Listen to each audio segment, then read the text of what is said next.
Good evening, everyone, and welcome. We'll just be getting started in a couple moments.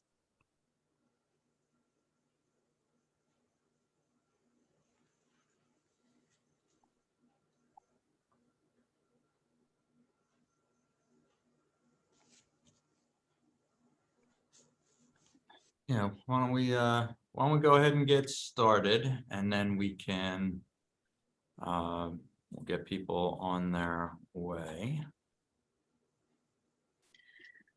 Sounds great. I'd love to introduce Jeannie Montano, our President and CEO, to give us a warm welcome this evening. Thank you, Melissa, and thank you, David. And thank you all for joining us for this evening's first time homebuyers workshop. We're thrilled that you could join us. I have to thank Ulster Savings Bank, David, who you're going to meet, and I think he's got Tony and Matt with him as well, so thank you. We want to thank Ulster Savings Banks for their expertise and also their sponsorship, because it wouldn't happen without them. Additionally, thanks to Ulster Savings Bank, you are all going to be eligible for a $750 credit towards closing costs. That's huge. I want to encourage you all to ask questions. We love it to be interactive, so use the chat box and ask any questions that you may have.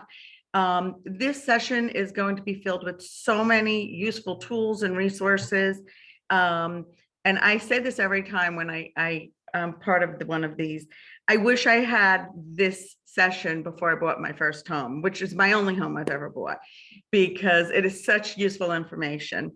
And then, of course, I want to thank my wonderful team, Melissa and the team here at United Way, for putting together tonight's event. And please, don't be shy, ask questions. And thank you for joining us. And I'm going to turn it over to Melissa Clark, one of our vice presidents of community impact. Thank you so much, Jeannie. And I also agree. I always wish I'd had this session before I purchased my first and only home as well.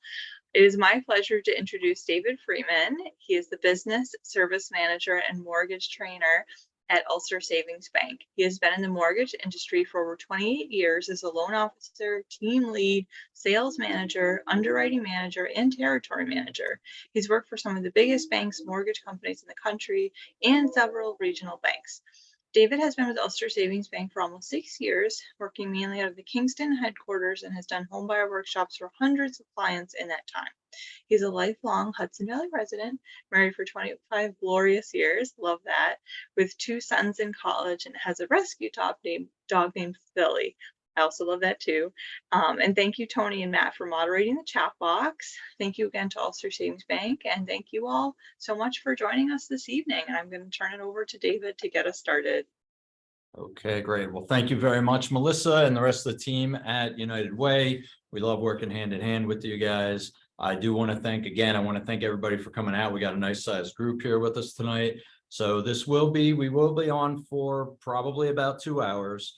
One of the things I always like to start off with, and my partners have already mentioned it a couple of times, these things work best when they are live and interactive. So the reason that we're doing it live and you're not just watching a recording is so you do have the option to ask questions along the way. What we ask you to do is go ahead and use the chat box. I have Matt LaSpada and Tony Trosha, 2 of my awesome loan originators on the line with us here today. They're going to help monitor the chat box, and what we're going to do is you can put your question in whenever you want. I do ask you to keep it kind of on point with the topics that we've talked about already, because most of the time people will throw a question out there. We're going to get to it. We get a lot of the similar questions when we do these presentations. There's a lot of just the same. If you have a question, chances are there's plenty of other people that have the same question. It's just the way that these things work. So go ahead and put it in the chat box. They'll be monitoring that. And when we stop for questions, I'll turn it over to them to go ahead and answer the questions. And hopefully we'll be able to cover everything. If we still have time at the end, we'll open it up to more specific questions. If you have something specific about your situation that maybe is not going to apply to a lot of people, there'll be an opportunity for you to use it then, or of course you can always get in touch with us afterwards. We'll have our contact information up on the screen when we're done. Okay, so again, don't be shy. We love having the interaction with you guys. So with that, we'll go ahead and kick it off. I'd like to start off just giving you a little bit of information about Ulster Savings as as a whole. In addition to obviously doing mortgages, we also do regular banking in terms of checking, savings, CDs, those kinds of accounts. We do other types of loans. We do personal loans. We are just getting up and running with a new program to do auto loans very soon. That's not active quite yet, but we will be shortly, a new program for that. We have an investment department where we have financial planners on board. We do tax and payroll services, and we have a whole insurance department where we can cover you pretty much any type of financial service that you're looking for. Ulster Savings really can be your one-stop shop for that. So anything you're looking for, feel free to reach out to us. You see some of the facts and figures on the board. We do have 15 branch locations and 2 lending offices throughout the Hudson Valley. Our headquarters is right here in Kingston. Anybody that you're calling is going to be local. We have people that work here in Kingston. We have the other lending offices. And then, of course, we still have people that are working remotely. But when we say remote, it's still basically here in the Hudson Valley. So we are a full service community bank. That means we are not subject to the whims of our shareholders. We support and we answer to the communities that we serve in and around Ulster, Dutchess, Orange, and Westchester counties. We can lend essentially anywhere in the state. We do not do the 5 boroughs of New York City, but other than that, we can pretty well lend anywhere in the state. So again, if you're looking for any type of mortgage, whether it be, and we're going to get into some of these topics along the way here, we should be able to accommodate whatever you're looking for. Okay. And as a full service community bank, we do a lot of philanthropic services, and in the last 20 years we've donated over $12 million and thousands of man hours to our local charities. So we're very, very proud and excited to be able to continue to do that for you. Okay, so we start off with what we call the 4 C's of lending as a general overview, and you see that on the screen there. So we'll get into a little bit of an explanation of these, and then we'll get into much greater detail as we go along.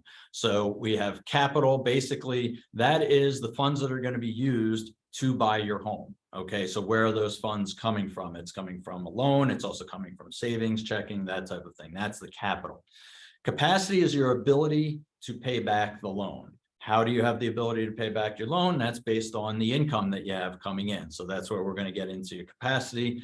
Credit history obviously speaks for itself. That's not just your credit score, but also what type of credit that you use, how the payments are made, how many trade lines you have. Again, we're going to get into great detail on this.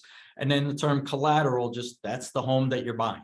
So that's the collateral for the home. It's not just based on your personality and good looks. I wish it was. We could do some wonderful things with that, but it is going to be based off of the home that you're looking to buy.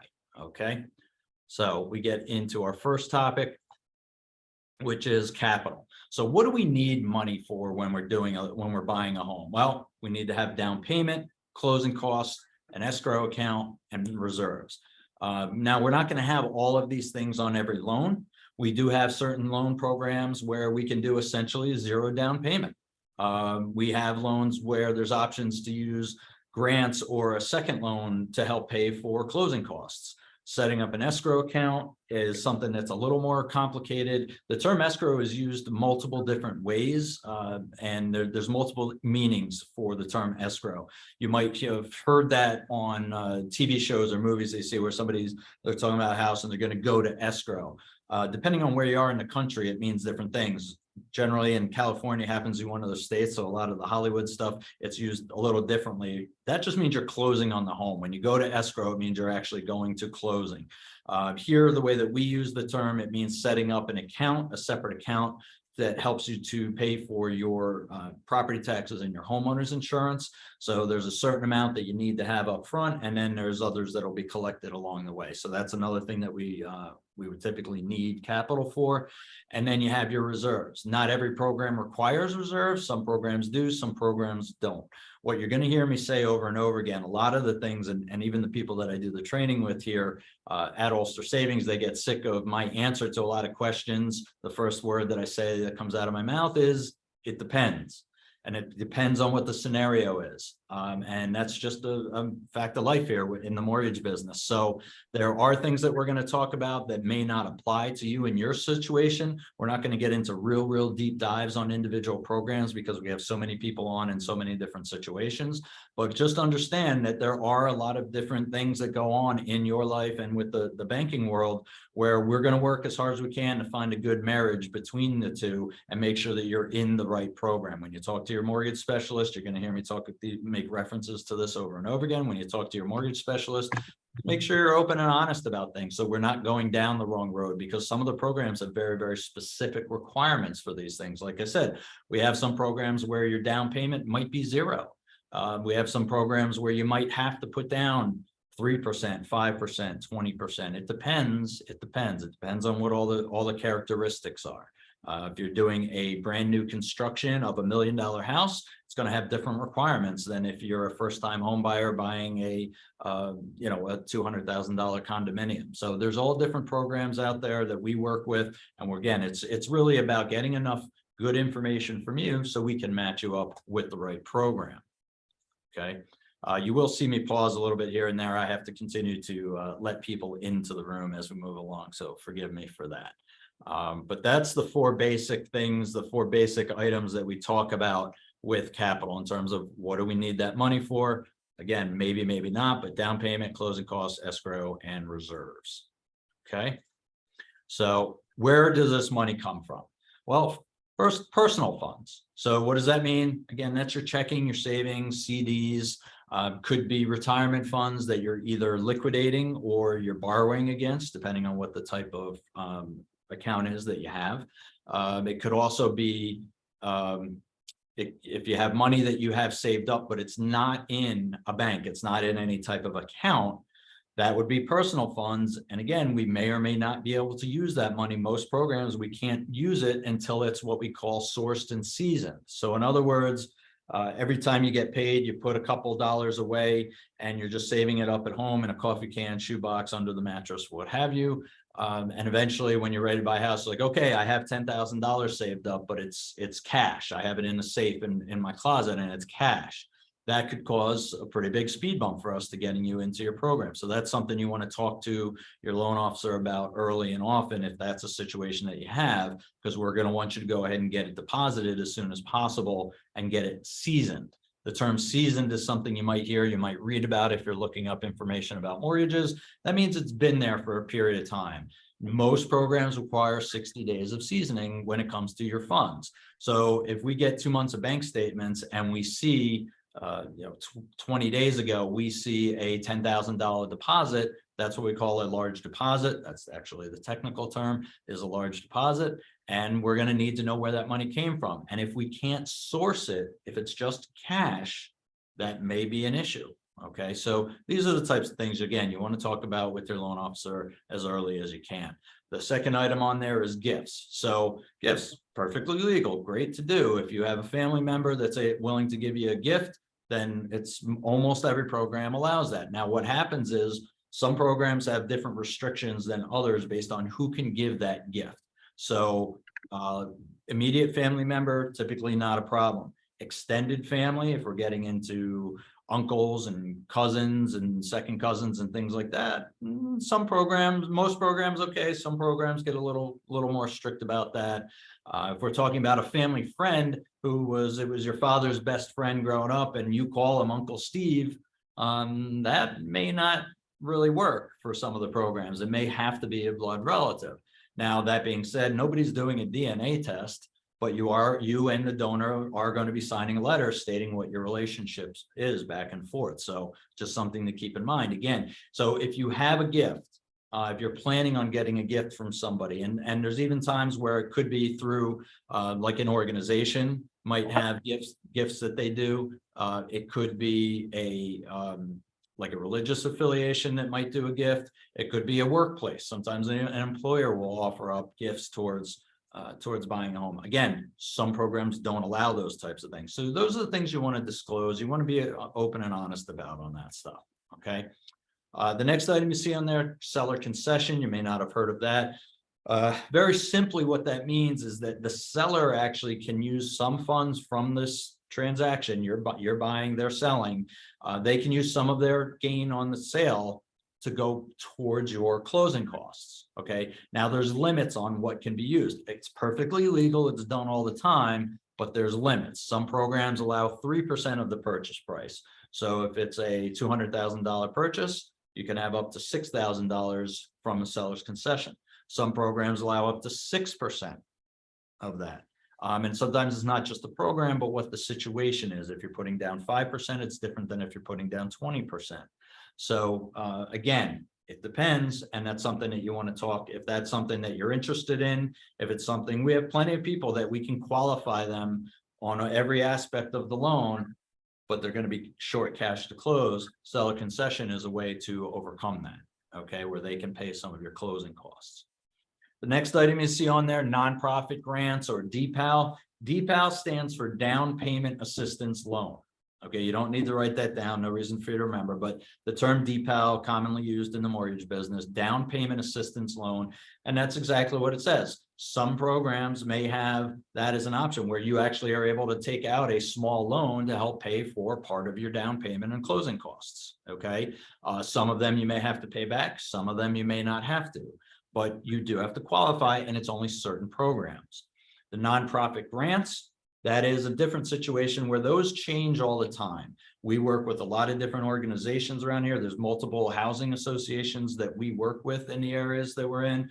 Some of the biggest ones are RUPCO, which is primarily in Ulster County, Hudson River Housing, which is primarily in Dutchess County, and Pathstone, which is primarily in Orange County. And there's other ones, pretty much any county that you're looking in. If this is something that you want to look into, and a lot of these programs have income limitations. If you make over a certain amount of money, you may not qualify for the grant. But they do. We don't get into most banks. I'm going to say pretty much across the board. Banks themselves don't offer grants. What we do is we hook you up with these organizations that may have access to these grants. Okay, and obviously, United Way is a big partner with us as well. But this is something that if a bank is advertising a grant, generally they're not giving it. They just have arrangements with another company. I don't get into great detail here listing them, only because they change constantly. There's usually a certain amount of funding that's earmarked for that. And when the funding's up, that grant closes. Hopefully another one opens up, or there's another one simultaneously sometimes that you may qualify for, but that's the nature of the beast with that. So that's the type of thing we could talk about today, and a week from now may not exist anymore. So we don't list them. We don't have a running list of them, but it's something that we can help you to arrange if the situation warrants. And then the next one we have on here is actually a grant that we work with all the time. It's called the Homebuyer Dream Program. And this is great. This is set up through the Federal Home Loan Bank of New York. Again, nothing you need to memorize, but we have access to it. And what it does, we get allotted every year, we get allotted a certain amount of funds and a certain number of these grants that we can then use for lower income borrowers. This year, we were assigned 6. And again, it's an independent New York agency that does it. We were assigned 6 in the spring. We used all 6 fairly quickly. We actually were just assigned 6 more very recently. And I think we have a couple of them left yet. Those cannot be earmarked until you are ready to buy. So in other words, you have to be fully pre-approved by us, and you have to have a signed contract in order to get those. We have to have a signed contract in order to actually apply with Federal Home Loan Bank to get those. So this is not something, if you're thinking about buying next spring or a year from now or what have you, it may be available to you, it may not. We have no control over what we get assigned, other than what we're always told. And this program has been out, I'm going to say, I think 4 years now. Is there are some banks that don't use their full allotment. We always have, something I'm very, very proud of. If we've gotten 10 slots, we've used them. If we've gotten 6, we've used them.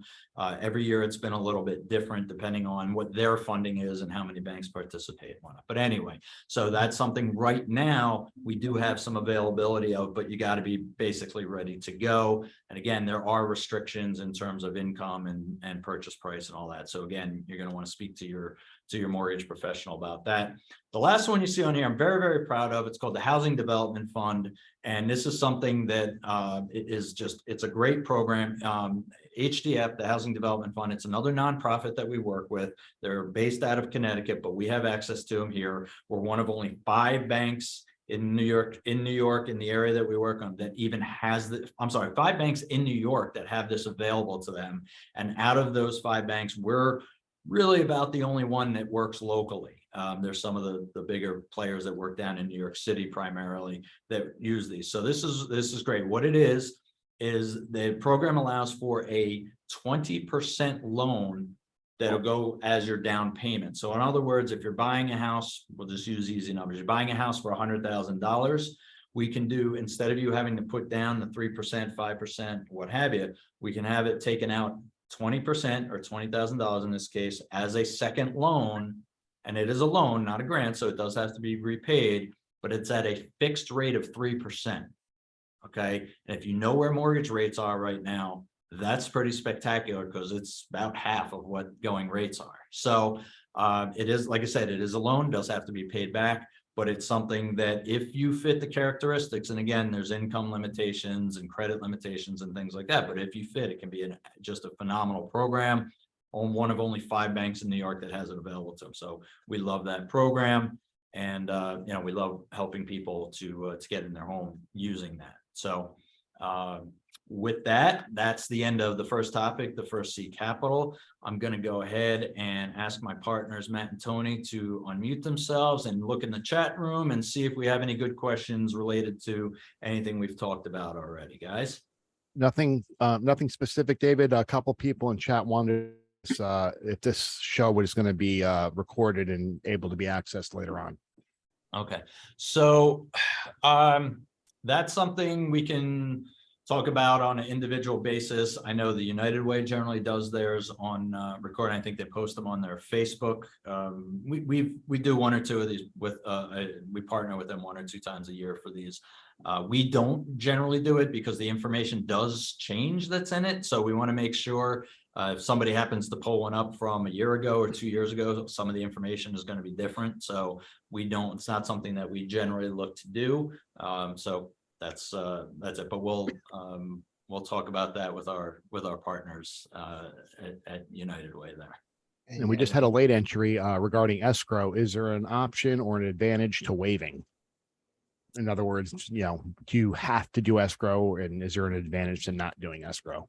So, so the first answer is it depends. Again, you're going to get sick of hearing me say that. So it does depend. There are some programs where it's mandatory, and then there's other programs where it is up to you. So the rest of escrow, so I explained about it a little bit when we were talking about escrow for capital. It's funds that are needed at the closing, and that is so it's a little bit complicated. I don't want to get too deep in the weeds on it here, but essentially there's a portion of your funds that are going to be due during the year that we'll have to collect up front. We have to kind of start the account with something, and then you'll pay every month as part of your payment. If you decide not to escrow, if you're with a program that doesn't require it, as far as the good and the bad, from a budgeting standpoint, I love having an escrow account. I did it on my own loans. Every loan that I've had for a mortgage, I've done it. It just makes it easier to budget. If your property taxes are $6,000 a year, and if you have not looked into houses yet, just wait. So anyway, you'll get some maybe not so nice surprises depending on what area you're looking in with how high our taxes are. Welcome to New York. So we have, if the taxes are $6,000 a year, $500 a month will get added into your payment to pay for those taxes when the next bills come due. So there's no markup, there's no setup fees. We're not taking an extra percentage or anything else. Those are governed very, very heavily by law. There's federal law and New York state law against. There used to be, again, I'm old. I've been in this business that you heard almost 3 decades now, which I can't believe. But when I started off, it was not highly regulated. There was banks that were put out of business because of the way that they were taking advantage of people having these huge escrow accounts with money ahead of time and not paying interest on it, all kinds of stuff. But anyway, so that's all been legislated out. So I don't really see that there's a downside. The one thing I would say, the one example that I've given through the years is if you're in the type of, your income comes in waves. So you don't have like a very steady monthly income. The end of the year, you might make $200,000, But say you're a home builder and you build one home a year, so you're going to get like a giant check once a year. Escrowing may not make sense for you because the months that you're not finishing that house and getting paid, things might be a little lean. But for most of us in general, much better idea to go ahead and do that escrow. Like I said, there's no setup fees, there's no additional charges. So it's just whatever the bill is, we're going to divide by 12 and we're going to collect that every month. So and from a budgeting standpoint, I'm a big believer in it, especially first time home buyers, but really for anybody. Okay. And we got one more quick one. It's the Home Buyer Dream Program or Housing Development Fund designed for first-time home buyers. Yes, it is for first-time home buyers only, which I'm going to go ahead and throw out a definition. What is a first-time home buyer? Which you're thinking, okay, duh, you've never bought a house, but that definition is expanded a little. Basically, if you have not owned a house, there's a few different caveats to this. If you haven't owned a house in the last 3 years, your first-time homebuyer status kind of gets reset.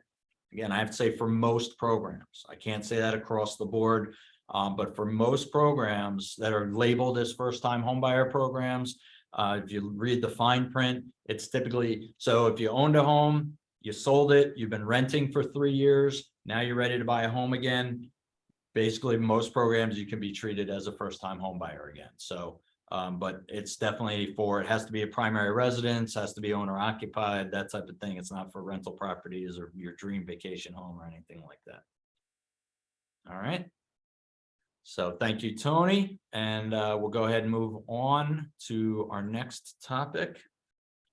And again, don't be shy about asking questions, folks. It really works the best when we know that it's the only way I know you're paying attention, because we're in video, we're not live. I can't call you out if you're falling asleep. So I appreciate it. So our second C is capacity.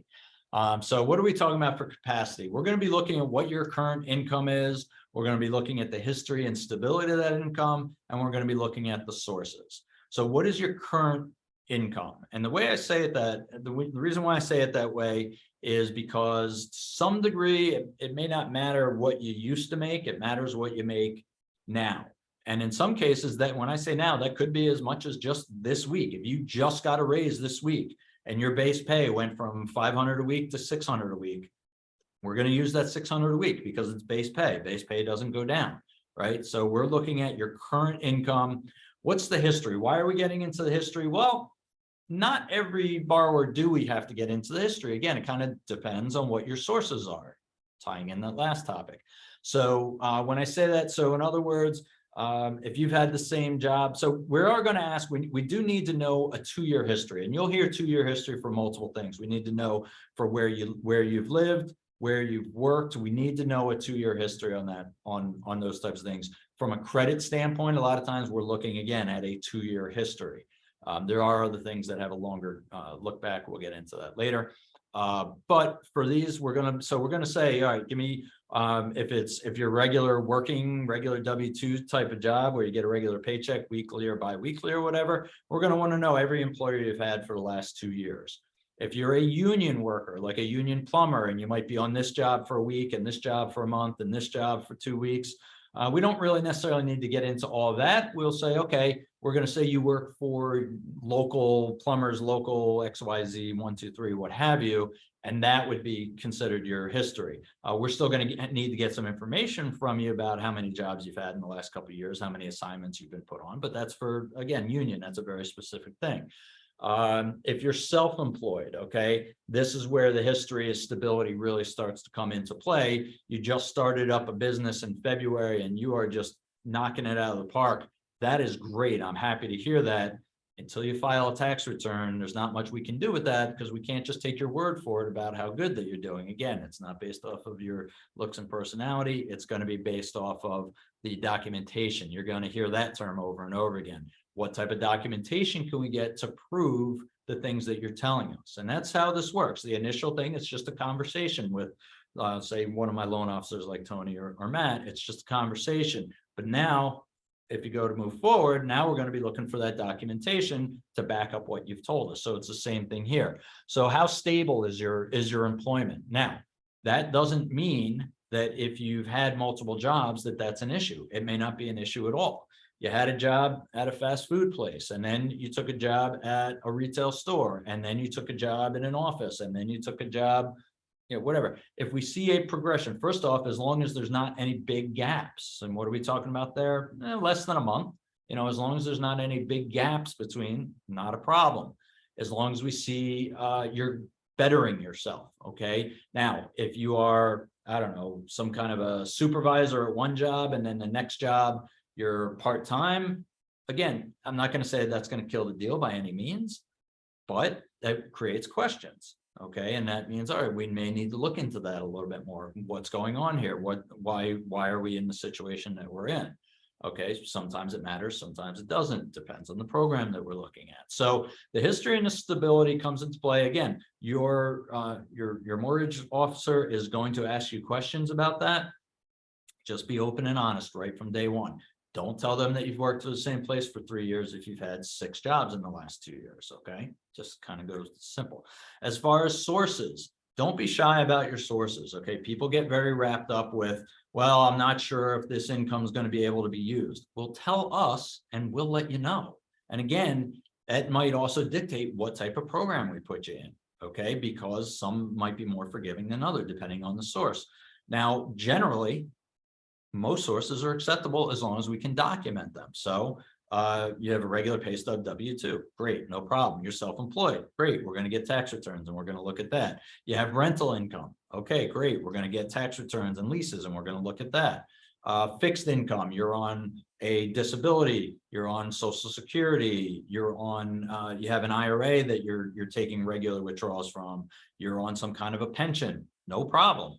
We can use all of that stuff with the right documentation. Okay. Some sources we are going to be looking, again, this is a case where depending on what it is, we might be looking at the history and the stability. We also might be looking at future usage. You have an IRA that you're pulling $5,000 a month from, and you only have 30,000 left. Well, that only gives you 6 more months of income. Okay. So that can certainly be a bit of a roadblock for us. Okay. So we're going to be looking at all these things. Again, just be open and honest. If you're on some kind of public support, you have Section 8 housing or something like that, again, let us know. There's instances where we can use that. Sometimes you can transfer your Section 8 housing from a rental situation to an ownership situation. Okay. There's times that you can't. It depends. And it depends on the program, how much of it we can use. So just be open and honest with it. But generally speaking, like I said, there's a wide variety of things that we do. What we can't do is somebody who works as a waitress and their base pay is $200 a week, but they're getting $500 a week in tips. Well, if you're not claiming that and it's not showing up on your W-2 or on your tax returns, that becomes really, really tough where we may not be able to use it. Now we're only going to be able to qualify on the base pay. Same thing with anybody that's self-employed or has rental income. If it's not on your tax returns, that becomes a bit of an issue, especially on self-employed and rental, because you can write off all these expenses. Well, depending on what you're writing off, we may or may not have to take that off of your income. And somebody who makes $1 million a year could wind up netting 30,000 a year, and that's all that we're going to be able to use. So everybody's situation is a little bit different. Now, we can't require you, and you'll hear me say this throughout the presentation a couple of times, we can't require you to give us documentation right up front, but I strongly encourage you do. If the loan officer asks for it, please, please, please go ahead and give it over to us. We're not asking because we're nosy or we're curious. We're asking because we're going to use that information to make sure we're giving you an accurate pre-qualification. Again, we're going to get into that a little bit later, but just trust me on that, please. That's the way that we can help us to help, help us to help you, so that we're giving you information that makes sense and can actually be useful to you. Okay. So when we talk about capacity, what's it paying for? Well, obviously it has to pay for your house payment. So what does that include? Principal, interest, taxes, and insurance. If it's some kind of a condominium, a townhouse, or just some certain neighborhoods might have some kind of a housing association, homeowners association. That's what you see for the last one. So all of that is included in your house payment. Okay. That's one of the things we're looking at is, can you afford this house payment? Now, you'll notice there's quite a few things that are not in there that really in real life are part of your house payment. Things like if you have a cable bill or a satellite dish bill, you have electric, you have heat, little things like that. You have, you might have optional insurance policies that you might have, garbage pickup, things like that. We're not looking at that stuff. We are just looking at what you see in front of you in terms of your house payment. And this is where, you know, we're going to work up. If somebody comes in and says, I want to know what the max is that I can qualify you for. Well, we're going to go ahead and work those numbers up for you based on this type of list. But as I said, in the real world, that doesn't include everything.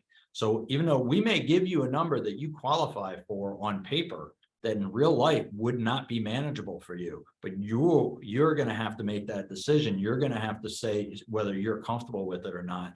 I've had plenty of opportunities, plenty of times in my career of doing this where I've sat down with somebody and I've told them, okay, well, according to these numbers, you could afford a payment of, you know, X, and person's eyes got gigantic and like, there's no way I would take a payment that high. I said, listen, understand, I'm not telling you to take a payment that high. You want to know what you can qualify for. That's what I'm providing to you. So there's real world and then there's what's on paper. Okay. So these are the things that are included in what we're looking at in terms of your house payment. I gave you a quick list of other things that are out there that you might want to keep in mind. Okay. So the other thing that we're going to look at, we talk about debt ratios or DTI. So if you hear that term DTI, we're talking about debt ratio. So what we're talking about, there's two ratios that are used. One is the housing ratio or front end ratio, and then the back end or total ratio, what you see on the screen here. Most programs do not even use a housing ratio anymore. When I started in the business back in the Stone Age, that was a big thing. We had to have a housing ratio that fit, and we had to have a back end ratio that fit. Nowadays, most programs only rely on back end. There are still a few programs that use the housing. So what does that mean? So you see the definition on the board there, but basically what it means, we're going to take that house payment for the housing ratio. We're going to take that house payment that I just detailed on the previous screen, and we're going to divide that by your usable gross monthly income. And whatever that percentage is, that's your housing ratio. So what should that be? Depends on the program, depends on the situation. But generally, if there is one, most programs, if they have one, it's somewhere around, I would say between 28 and 32%. So if you take your gross pay, say you have a regular job and you get paid once a month, we'll use the easiest example possible, and you make $10,000 a month, if you could have up to $3,200 going towards your house payment. That's what that means. So that would be 32%. Now, again, a lot of programs don't use the housing ratio. I'm just giving that to you as an example. Okay. Now, the back end ratio, that is that housing payment plus whatever other credit payments that you have. And I'm saying credit payments. So generally, we're talking about the things that are on your credit report. Okay. So car payments, student loans, credit cards, personal loans, if you have a motorcycle or you have like an ATV or something like that. These are your credit payments. So those are things we're adding that in as well. Back end ratio is including those along with the house payment. Where do we want to be with that? Well, again, depends on the program. So what do we do here at Ulster Savings? If you don't have a house selected and we don't know what program we're going to put you into yet, it's our first conversation, but you want us to work up numbers. We're going to use 43% as the back end ratio. Okay, that's where we're going to start. Some programs do end at 43. Some programs end at 45, and some programs you can even go up to 50. Now, you might be saying, well, let's just go for the program that allows 50. Well, there's other terms of that program that may not work for you, and it may not make sense for you. Okay, so we can't always just say we'll go to the max. The other thing you want to think about is this. Any of you that have what we'll call a regular job in terms of you get a pay stub and taxes are taken out. Look at the difference. I'm sure you already are painfully aware of the difference between your gross and your net pay that's actually getting deposited in your bank every week, every 2 weeks, what have you. Generally, there's a pretty big difference there. You've got your regular taxes, your state, your federal, your Social Security that's coming out, Medicare, all that stuff. Then if you have healthcare coming out, obviously that's usually a big chunk, especially if it's your family's is coming out of your paycheck, then that could be a big chunk coming out. If you are contributing to a retirement plan, that's coming out. Okay. So look at the difference between your gross and your net. We are using gross, and that's not just an Ulster Savings thing. That's federal mortgage banking guidelines. Basically, every bank in the free world uses the same essential program. Okay, so when I say we, it's not just us here at Ulster Savings for these things.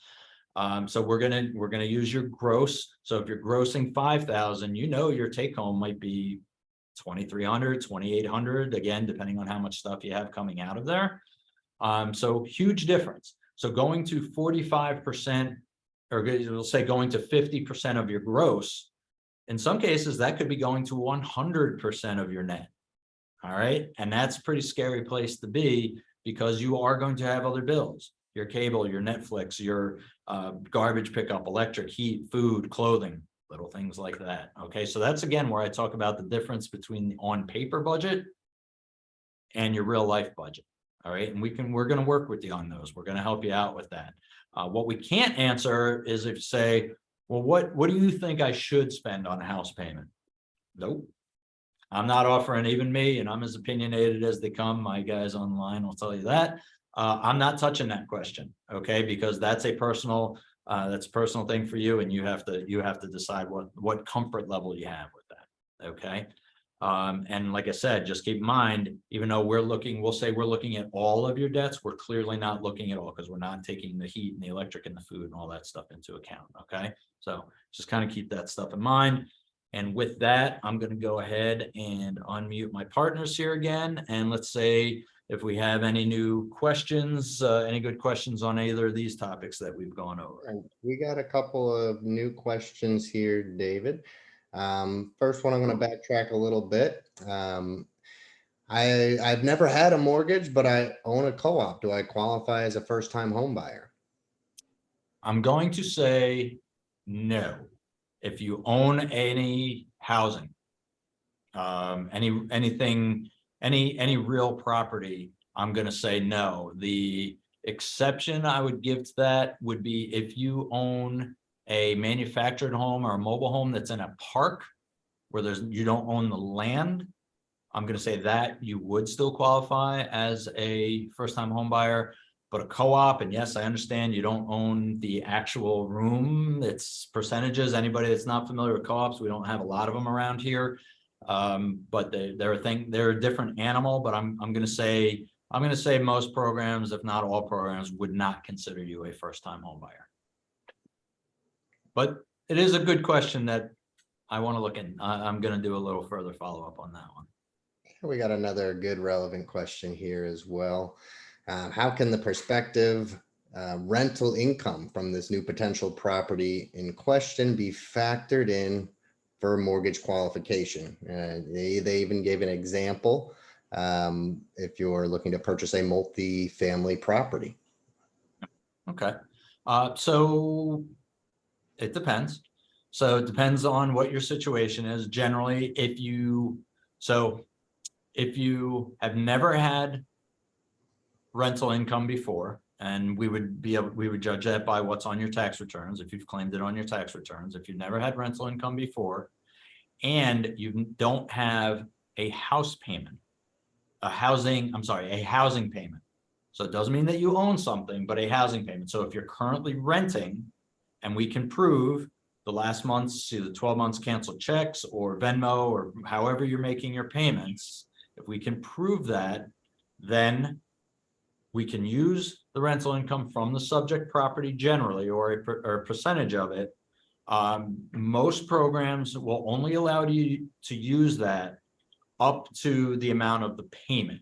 So in other words, if your PITI, what we call your PITI payment, your house payment, that's that principal, interest, taxes, insurance that we talked about earlier. If your PITI payment is $1,500, then we can only apply $1,500 worth of rental income to the deal. You can't show a profit on that. You can only break even for our calculations. Real world, you charge the people as much as you can, and whatever the going rate is. But for the deal, generally that's what happens. If you do have rental history on your tax returns for at least a year, then we're able to use the full amount of the rental income. Okay, does that work? And anything else in this section? Just got a new one coming too. I've heard there's a decadence of veterans programs available that enables no down payment. Who qualifies for this, and is there fine print? there's always an asterisk, right? There's always an asterisk to have to look out for. So yeah, there are veterans programs. There's some great programs out there. One is just doing your loan through the VA, the veterans area. And if you are a veteran, first up, I do want to thank you for your service. Very, very important. Don't want to oversight that. But yeah, we do veterans loans here. We do loans through the VA. New York State through, and we'll get into this a little bit later, but New York State also has a veterans program.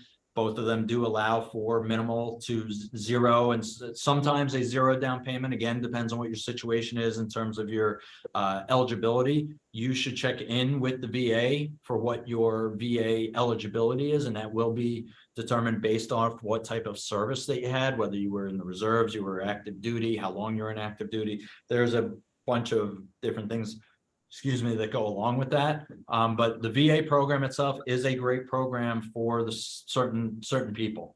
It's something that we use, and it can be great. There are some limitations that go along with it in terms of, is there fine print? There's always fine print, but it can be a great program to look into. And I would certainly, your first move really is to check in with the VA and get your, it's called a COE, Certificate of Eligibility, COE, Certificate of Eligibility. You want to work on getting that first. You can get it right online if you're good and you have access. You may have to call to one of the local offices, but we can get your certificate of eligibility. And once we have that, then we can put you through the put you through the paces to let you know how the program works and what it qualifies for. And just to clarify, David, I'm sure there's a decadence of veterans programs out there, but how about veterans programs for descendants of veterans? So again, I'm going to say it depends on what the situation is. I know there is, I believe there is something like for like the widow of a veteran, I believe, has access to things. I don't believe that like children, if that's where the question is going, and I'm not sure if I'm answering the right question here. You may need to email us separately. We'll have that information on at the end of the presentation. I'm not sure. I don't believe that the loan programs that I have in mind are the children would be eligible, but you know, if you're married, that's not a problem to have a non-veteran spouse on there. I believe a widow of a veteran may be eligible, but I don't believe children of a veteran are. Okay, now I'm not saying there's no program that allows that. I'm saying the programs that I'm familiar with. So something we can certainly look into. And that's it for questions for now. Okay, all right, great, thank you. All right, we will move along. Okay, third C, credit. So there's a lot of pieces of the credit that come into play here. As you see, there's a lot of different categories up here. We're going to touch on each thing a little bit. Don't want to get into too deep of a dive on various specifics here, just because there's a lot of things that may not apply to you at all. So I don't want to drag the presentation down with that stuff. I know how exciting mortgage information is, so we want to try to keep us moving along here. So what are we looking at? So credit score for most programs, and not necessarily every program, most programs have some credit score limitations. You have to have above X in order to qualify. But before we even get into that, let's talk about how do we use credit scores? And again, when I say we, this is every mortgage company that I'm aware of in the free world does it basically the same way. So for the first 26 years of my career, it was always the same. We're going to use your middle score to qualify. So we're going to pull all three credit bureaus. There's three main credit bureaus out there. We're going to pull all three on one report, and we're going to get three different scores. And the middle score becomes your qualifying score. Okay. So it's not an average of the three scores. It's not your high. It's the middle score out of the three. Sometimes that's a very narrow focus, 720, 715, 710.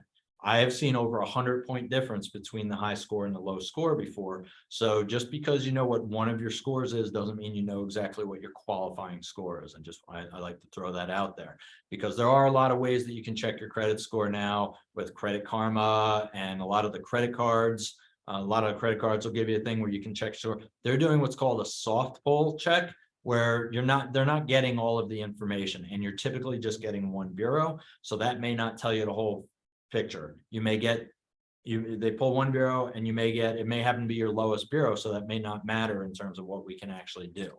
But so generally speaking, you get 3 credit bureaus, 3 scores, we take the middle score. If there's more than one person on the application, we look at everybody's middle score. Say there's four people on the application. We look at the middle score for everybody, and it's your lowest middle score becomes your qualifying score. Again, this is not an Ulster Savings thing. This is just how it's done in the free world. It is a very, very imperfect system. It's the system that we have, unfortunately. So we're all our hands are tied by it. So you have something on your credit that you're disputing, and it's not accurate, it's not reported accurate. We can't help that. Okay, you have to get that straightened out on your own. So I encourage everybody to check their credit early, very, very early in the process. Really before you're ready to move forward, just so we can kind of get, because some of that stuff can take a while to get fixed. So we don't want to be holding things up for that. But so that's the way that it's been, like I said, since I started in the business almost 3 decades ago. Now, in the last 2 years, one investor, what we'll call an investor, which is Fannie Mae, it's the largest mortgage backer in the country. They said, when I say we're going off of federal guidelines, it's generally Fannie Mae and Freddie Mac are the 2 sources of most guidelines and that this country uses. Okay, so Fannie Mae came out with a thing about maybe a year and a half or so ago, where what they will do now is if there's multiple borrowers, say there's 2 borrowers on an application, what they're going to do is take the middle score for each borrower, and they will average those 2 scores to come up with your qualifying score. Okay, this is relatively new. Like I said, just in the last year and a half or so. So I was saying, I've been given the same spiel for almost 30 years now. All of a sudden I got to mix it up here. So it's, if there's multiple borrowers, they'll average the 2 scores for qualifying. So if they have a program, if Fannie Mae has a program and you need a 680 score, we can average those 2. The one's a 700. Under normal circumstances, if the one's middle score is a 700, the other one's middle score is a 650. Okay, we would have to go off the 650, the lower of the 2 middles, and it wouldn't qualify. Well, now we can use 675 because we would average the 2. Okay, so but that's a very small box of the programs that we do here. So don't just count on that, because depending on what your situation is and whether one of their programs works for you, that may or may not even apply to you. But that's what happens with the credit scores. Okay, how should you check your credit scores? Like I said, most of the credit cards have, a lot of the big name credit cards have a feature. You can just go on the app and hit the button. Generally does not have any effect on, we always hear about don't pull your credit because it lowers your scores. Those types of pulls should not have it. I'm not going to say should not have any effect on your score. Again, you're getting one bureau and you're not really getting any information. They don't give you a list of the accounts or anything. They're just going to pop the score up on your screen. That's not super helpful in terms of our purposes, but what it can do is show you the trend. So in other words, if you do it now and your score is a 700, and you do it a month from now and your score is a 680, the score that we come up with when we pull all 3 bureaus, very, very rare that it would be a 680, because again, that would just be dumb luck. But what it does is shows the pattern. So if your score on there has come down, then probably all of your scores have come down. That's generally the way these things work. And then vice versa, if your score has gone up from your credit card app, it's probably gone up for our purposes. The main one that you want to use, though, I encourage everybody to go out to, and this is something you can write down, is Annualcreditreport.com. Okay, Annualcreditreport.com. It's a government-sponsored site where you are entitled to 1 free credit pull each year from each of the bureaus. Okay, so there's 3 bureaus: Equifax, TransUnion, and wow, I am really drawing a blank there. We'll get back to that one. Equifax, TransUnion, and Experian. I'm sorry. Wow, long day. So there's the 3 bureaus. So this will pull all 3. So each one you can pull once a year. Now, how do you go about doing that? Again, Annualcreditreport.com, and you do it. It's free. It's not going to give you a score. Okay, but it is going to give you the full report so you can see what's out there. And I do encourage everybody to do that so you can see if there's something being reported inaccurately. One of your creditors says you missed a payment 3 months ago and you know you didn't. You want to get on that. You want to jump on there and you want to reach out and try to get that straightened out as quick as possible. It can take a couple of months for something like that to get fixed. So you want to get on that. The other thing is, but it doesn't give you your score. So the only way to really know where you stand is when you reach out to your mortgage professional like Matt or Tony, who we have on the line here. Allow them. They're going to ask you permission at some point in the conversation, not in the first minute, but at some point in the conversation, they're going to ask you for permission to pull your credit. If you allow them to, then they can tell you, okay, here's what your scores are, and here's the accounts that I see. Here's what I see is good. Here's what I see that's not so good, and you can find out from there, and we can know right where we stand. Okay.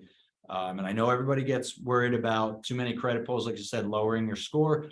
A credit pull is not supposed to lower your score. Okay. Excessive credit pulls is what will lower your score. Now, what number constitutes excessive?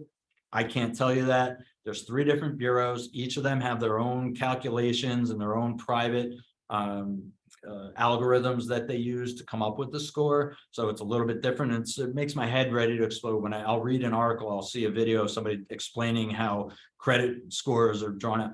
You can't say with definitive information how it's done. I can give you some general ideas. Obviously, you have a bunch of missed payments, your score is going to be lower. You have a bankruptcy or foreclosure, your score is going to be lower. You make all your payments on time, your score is going to go up. And then there's other things like usage of credit cards and things like that. So like your credit cards, if you have a $10,000 limit, you don't want your balance to go over 3,500. Okay. Once you go over 3,500 out of that 10,000, you're over 35% of usage, your score will start to come down. How much? Don't know. Again, each company, they're private companies, they have their own algorithms, and anybody that tells you definitively this or that, don't listen to them. It's not true. Okay. Now, again, other than your general ideas, make your payments on time and that type of thing. So there's a lot that goes into it, as you see on here. What might we see on a credit report? We might see that your report is frozen or locked right from the get-go. This might have been, you might have had an identity theft issue. Somebody got a hold of your social security number and opened up accounts, so you froze all your credit bureaus. Great, no problem. Before you ask us to run your credit, reach out and get them unlocked, unfrozen. Okay, thought, I guess. So go ahead and ask them to do that, because we're going to pull it. It's going to show up as frozen. We can't do anything with that. Now you have to go and get it unlocked. Now we have to pull it again. So go and have it done ahead of time.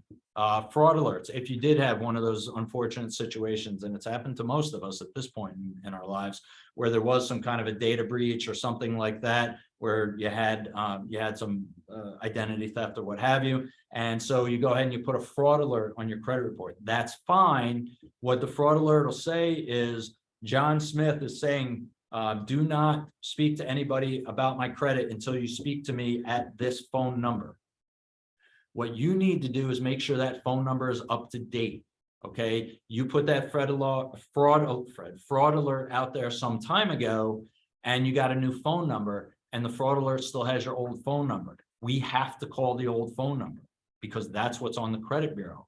And if that goes to somebody that's not you, or just, doesn't go through, now we're in a holding pattern until you get that straightened out, which means you're going to have to contact the bureau, get the fraud alert updated to have the right phone number on it. Then we're going to have to do it again. If you're putting in an offer on a house and you don't want to take a chance on losing that house, make sure your fraud, I'm not telling you to take off the fraud alert, just make sure the information that's out there is accurate. Okay, we've seen that happen a number of times. I can tell you with my own case, like several years ago, I took off my, I don't have a home phone anymore because my kids were old enough where they had cell phones, so we didn't need the home phone. Well, my home phone was the phone number that was on my fraud alert. It went to nowhere. Okay, so just reach out to the credit bureaus. And when you're doing stuff like that, you have to reach out to all 3 bureaus, not just one. Make sure if you have it on all 3, make sure you're covering it with all 3. Okay. So the next one on there you see is credit history. Obviously, your credit history is very important. This is the history that you've built up that tells us whether or not you're likely to make your payments or not. So if you have a whole bunch of missed payments through the years, less likely that we're going to say, okay, we should give you $300,000 to buy a house. That's just the nature of the beast. So we're going to look at the credit history. Now, I've worked with all different types of clients that have had different ideas in their head of what constituted good or bad credit. And that goes along with the credit scores. But in terms of, I've had people that had 20 years of perfect credit, missed one credit card payment 6 months ago, and they think that they destroyed their credit history and they'll never get a loan, or they won't get a loan for years or whatever. No, your history of being perfect payments comes into play. That'll feed into where your scores are. That'll feed into what we can do. And I've had vice versa. I've had people with really, really poor payment histories that thought it was no big deal. Oh, it's just $1,000 credit card. That doesn't matter. Well, it does. Okay. I'm not going to say equally, but everything matters. Everything adds into where your score goes, and again, you're just us manually looking at your credit history.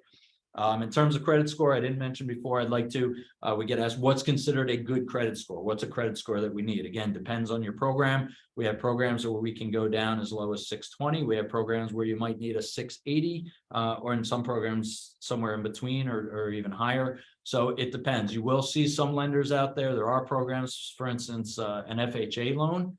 Technically, according to FHA guidelines, you can be down to a 500 credit score. I will tell you, I do not know a company that goes down to 500. And if they do, I'm sure they are not doing it with other things being minimum. So in other words, you're probably going to have to put down a big down payment in order to allow them to do it. All right. So you might see an advertisement, or if you just look up FHA, Google FHA minimum credit score, like I said, you might come up with 500 and think that you're in the clear, but now you got to find a lender, because a lender can set their own limits. You got to find a lender that's willing to do that. And like I said, I don't know off the top of my head any that do. So that's something that we want to look at. In terms of, there's other things that your credit score comes into play in terms of, it's not just whether we can do the loan or not, but sometimes it might affect your pricing. In other words, what type of interest rate we can get for you. It might affect your cost on the loan. The lower your credit score, it might cost you a little bit more to do the loan. Like I said, there's something called mortgage insurance, PMI, and we'll talk about that a little later. But the lower your credit score, the worse that payment's going to be. So that's just stuff to keep in mind when we talk about credit scores. Okay. What do I consider a good score? I don't say in terms of good or bad. What I will tell you is most programs, generally speaking, anything 740 or above, that's the top box. There are some programs where there is a box above that, but most of the time, anything 740 and above, I would say is an A+. And then every 20 points from there on in puts you in a slightly different category. So 740 and above is A+. 720 to 739, I would call an A. 700 to 719, A-, and on down the line. Okay, that's just my own thing. You won't necessarily see that posted anywhere, but that's, most programs do kind of follow along with that every 20 points might put you into a slightly different program. Okay. So your credit history obviously is very important. 30 days late on a small credit card, wildly different than getting a car repossessed, right? So what does our credit history show us? What do you have out there that tells us that you're responsible enough to pay for your house? The number of active accounts can come into play. You might have a great score, but you only have one account out there. Okay, you have a credit card with a $200 limit. Well, great score because you make your payments on time all the time, but that doesn't really give us a good idea that you can manage having large amounts of credit, which, face it, on a house, it's a large amount of credit.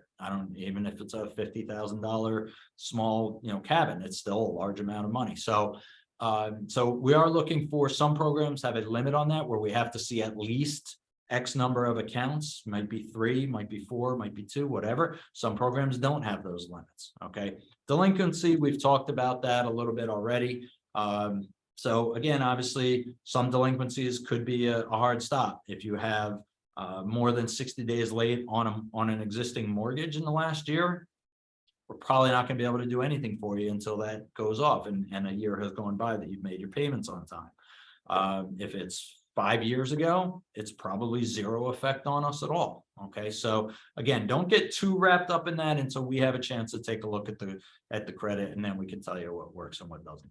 So the last topic there is the alternative sources. So what does that mean? So I talked about number of accounts.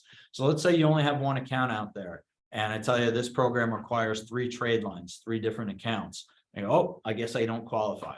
No. So what we're going to do is we're going to look to build your file with alternative sources. So this would be things that you pay regularly that don't show up on the credit report. Now, this could go to some of the examples I gave a little bit earlier. You could have a cell phone bill that you pay every month. And I know some of your cell phone bills, especially if you have a family plan or whatever, I know mine is disgustingly high a lot of the times. So that might be a couple $100 a month that you pay. Well, we get payment history, again, either checks or transfers from your bank account, and it says Verizon Wireless, and we can do that for the last 12 months, get 12 months of bank statement showing those. Now we have an alternative source. So there's your second line. So you have rent, that's your first line. You've got your alternative source, that's your phone bill, that's the second line, and you have one credit card that's on the bill. There's your 3 lines. Now we can go and put you in that program that required the 3 accounts. So there are times where your mortgage specialist will ask you about alternative sources. So, and it doesn't have to be monthly. There are some bills like electric bills in some areas you pay every other month. That's fine. Car insurance, you might pay quarterly. Again, that's fine. So it's regularly made payments over the last 12 months. I think quarterly would be the least frequent that we would allow. We're not going to say if you make a payment once a year on something, we're not going to qualify that. That'd be really easy to prove 12 months, but we're not going to qualify that. So I'd say anything you pay at least quarterly, we would probably be able to use. So that's something that you want to do. And this leads to another topic that I talk about is when we talk about making these payments, and I've used this example, you can use Venmo or PayPal or writing checks or just making direct withdrawals out of your bank account. What it can't be is cash payments, okay? Anything like that, just like we talked about cash before in terms of you using funds to close. I have $10,000 sitting in a safe at home and I want to use that. That's going to be problematic. Same thing when it comes to paying your bills. If we need to prove that you pay your bills on time, if you're paying it by cash, how do we prove it? How do we document that? Can't take a photocopy of the cash that you paid every month for the last 12 months. That's not going to work, right? So if there are things like that that you're doing and you're thinking about buying a home, if you have time, so in other words, you're thinking about a year from now or 2 years from now of doing this, start paying by documented sources, writing checks. I know nobody writes checks anymore, but doing direct transfers out of your bank account. So it shows up again, Verizon Wireless, XYZ garbage, whatever the case may be. Start doing it out of there so we can document it. Documentation is key in this business.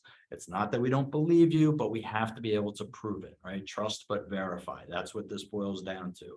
We're going to trust you. If you tell us up front that you can get it, we're going to trust you. We're going to start the process, but we have to be able to verify it at some point within the process. So just a warning on that. So start, if you pay your rent by cash and you're not paying it to some kind of a management company, if you're just paying it to John Smith, start paying by electronic means. Okay, we want to be able to trace that. And there's nothing better that proves that you're capable of making a home payment than the fact that you've been making a home payment. Okay, I don't care if you title it rent or mortgage. If you're paying $1,200 a month in rent and we can prove it for the last 12 months, that goes a long way to proving that you can afford your mortgage payment. Okay, so make sure you start, if you haven't been already, with the next payment. Start doing it with some kind of a tangible transfer. What if I get a receipt from the landlord? No, doesn't help. Generally speaking, it doesn't help. If your landlord is a management company, you're renting from an apartment building where there's an actual management company, yes, then we can get a letter. But if it's just John Smith, that's not going to help because we really don't know if that's for real or not, right? It's just a piece of paper. So just strongest advice, start working on that stuff to get yourself put in a position to get the best programs and all the programs available. Because if you don't have a history of rent, you've never bought before, you don't have a history of rent, again, that can narrow that box down where you may not be eligible for certain programs, and you don't want to do that to yourself. Okay. I think that's everything I wanted to go through in terms of credit. Again, I'll unlock Matt and Tony here. So first off, I don't know, anything else that you can think of that we should talk about in terms of credit, and then let's get into what questions we might have out there. I think it's worth mentioning. It's not necessarily a question, but somebody in the group here had pointed out that on Annualcreditreport.com, looks like due to the pandemic, they're allowing more than once a year as far as that goes. And I took a look myself. They still have that information on the site, and thought that was pretty cool. Yeah, I wasn't sure because I knew that that existed, but at this point, it's kind of like, I can tell you, we had a number of restrictions during the pandemic. From a lending standpoint, almost all of those are gone now. They've all been retracted. So that's a good point though. Thank you, Matt. And thank you to whoever pointed that out. Yeah, there's a couple tools out there. I know, like Experian has the credit boost and things like that. So, but outside of a couple of useful tidbits and comments here, it doesn't look like we have any pending questions unless somebody wants to chime in. I have somebody that is asking, what is a mortgage officer? On a very general level, do you want to answer that? I think I know who this might be. Yeah, it's and actually I have this later on in the presentation, but we use terms interchangeably here. If I look at, I think we have 14 loan officers currently now. Actually, I don't know if any of them call themselves loan officers anymore. Again, I'm old school. So I was a loan officer, senior loan officer, that kind of stuff. But we've got mortgage specialists, loan officer, mortgage officer.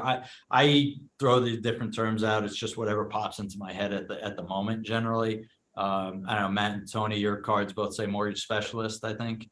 Yep. And believe me, they are special. So you do want to, so yeah, don't get too wrapped up with that.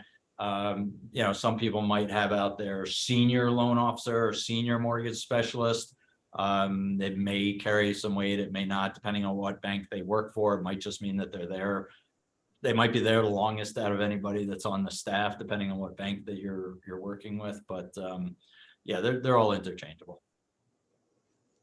We did have one question regarding working towards repairing credit, or working towards making you more eligible. And you did mention, just in summary, keeping that 35% balance to available credit, that type of ratio helps. Obviously paying on time helps immensely. And any other tips for folks trying to repair credit? Yeah. Or So, I mean, I will say this, unfortunately, it's, as I said earlier, it's an imperfect system, but our hands are tied to use this system. Okay. The way that these things generally work is your score can go down very quickly, and then to get it back up generally is a lot slower, because if you miss a payment on a large account like a mortgage or a car, your score is going to take a pretty big hit. Every month that goes by that you then make your payment on time, your score will creep back up. But that can take some time. There are some services out there that advertise for credit repair and increase your score and all this stuff. I'm not going to tell you not to look into them, but I don't have one to recommend necessarily either. I think there has been a lot of misrepresentation in what works and doesn't work for that. I've had clients in the past that use those types of services and said, oh, my score went up 70 points in the last 3 weeks. So I go and pull the credit and their score is basically the same as it was, because it fixed it on that one company's chart, but it didn't fix it with the main bureaus that are running it. It's a little bit of a complicated situation. I don't mean to be doom and gloom about it, but it generally is something that will take some time for you to repair if you've been in that situation. Okay, one thing I will strongly say, and this will sound like this might be opposite world, but just bear with me on this. You have a number of credit cards that are out there. Even if they don't have a balance, do not close your credit cards out. Okay, this is something, thanks Tony, because this is something I do generally talk about, and I missed it on today's, so let's get into that. So one of the things that goes into your credit score is your history. Okay, how long have you maintained your accounts? So if you have 5 accounts on your credit bureau, all of them were opened up in the last 6 months, your score is going to be fairly low, because you haven't established that you can maintain a good credit history. You haven't established that you can maintain making payments on using the credit and making payments on time. People make that mistake all the time. It's one of the biggest mistakes they make. Their father, their uncle, their friend, they read something online, says, you have too much credit available out there. You want to cancel some of that out. Well, once you cancel an account out, okay, it'll cause your score to go down for a number of reasons. And we're talking about credit cards here. Loans are completely different. Obviously, once you pay off a loan, you pay off a loan. That's it. But credit cards, anything which is considered revolving credit, credit lines, credit cards. Okay, once you pay it, if you close it out, that good history becomes minimized because it's no longer an active account. Your history on your active accounts is much more important than your history on accounts that are closed. Okay, so there's that. So if you have a credit card that you opened up, right in college, and there's these Discover, I think, is one of the big ones that actually they go to college campuses and set up a table and give away a free towel or mug or whatever, open up an account, and you've had it for 15 years and you close that out, you just kind of wiped out 15 years of good positive credit. So we don't want to do that. The other thing, I started to kind of give an example of this, and I don't think I did a strong enough accounting of this when I talked about the 35%. So here's the deal. Your credit score is not based off of how much money you have outstanding on your credit cards. So in other words, if I'll use myself. So if I have $5,000 in outstanding balances on my credit cards, and my limit is $5,000, I'm now at 100% of the limit. I'm at the max. My score is going to plummet because I'm not only am I over that 35%, but I'm at the max. Okay, so maxed out is worse. Same money. I have $5,000 in credit out there, but all my cards added up together, I have $50,000 in credit limits. Well, now I'm only at 10% usage. My score is going to be at the max as far as that particular factor goes, because I'm under the 35. So it's not about what you owe. It's about what you owe in relation to how much is available to you. Because, and the logic is pretty simple on that. I owe $5,000. I have $50,000 available to me, but I'm not using it. That shows that I can manage, I can budget so that I'm not maxing out. I'm not just going crazy at the mall. I don't know if anybody goes to malls anymore, but on Amazon, whatever. I'm not going crazy with that stuff. I can manage. I have limit available and I'm not using it. I can manage it. That's a great sign that I can manage my finances and moving forward. So that's an important thing to remember. Once you close those accounts out, they're gone. Okay. You call up Bank of America, you say you want to close out the account, you close out the account today. You talk to Tony and he says, oh, you just closed it out. That's going to hurt your score. And you go, okay, I'll call back Bank of America. Bank of America is not going to open that account up. They will open a new account open for you. Absolutely. They love it. You made your payments on time. They're going to love to have you. But now you just opened up a new credit line. You don't have a history on that. That's going to cause your score to go down. Okay. So don't close out credit cards. If you're paying an annual fee or something like that, there's a gazillion cards out there with no annual fee.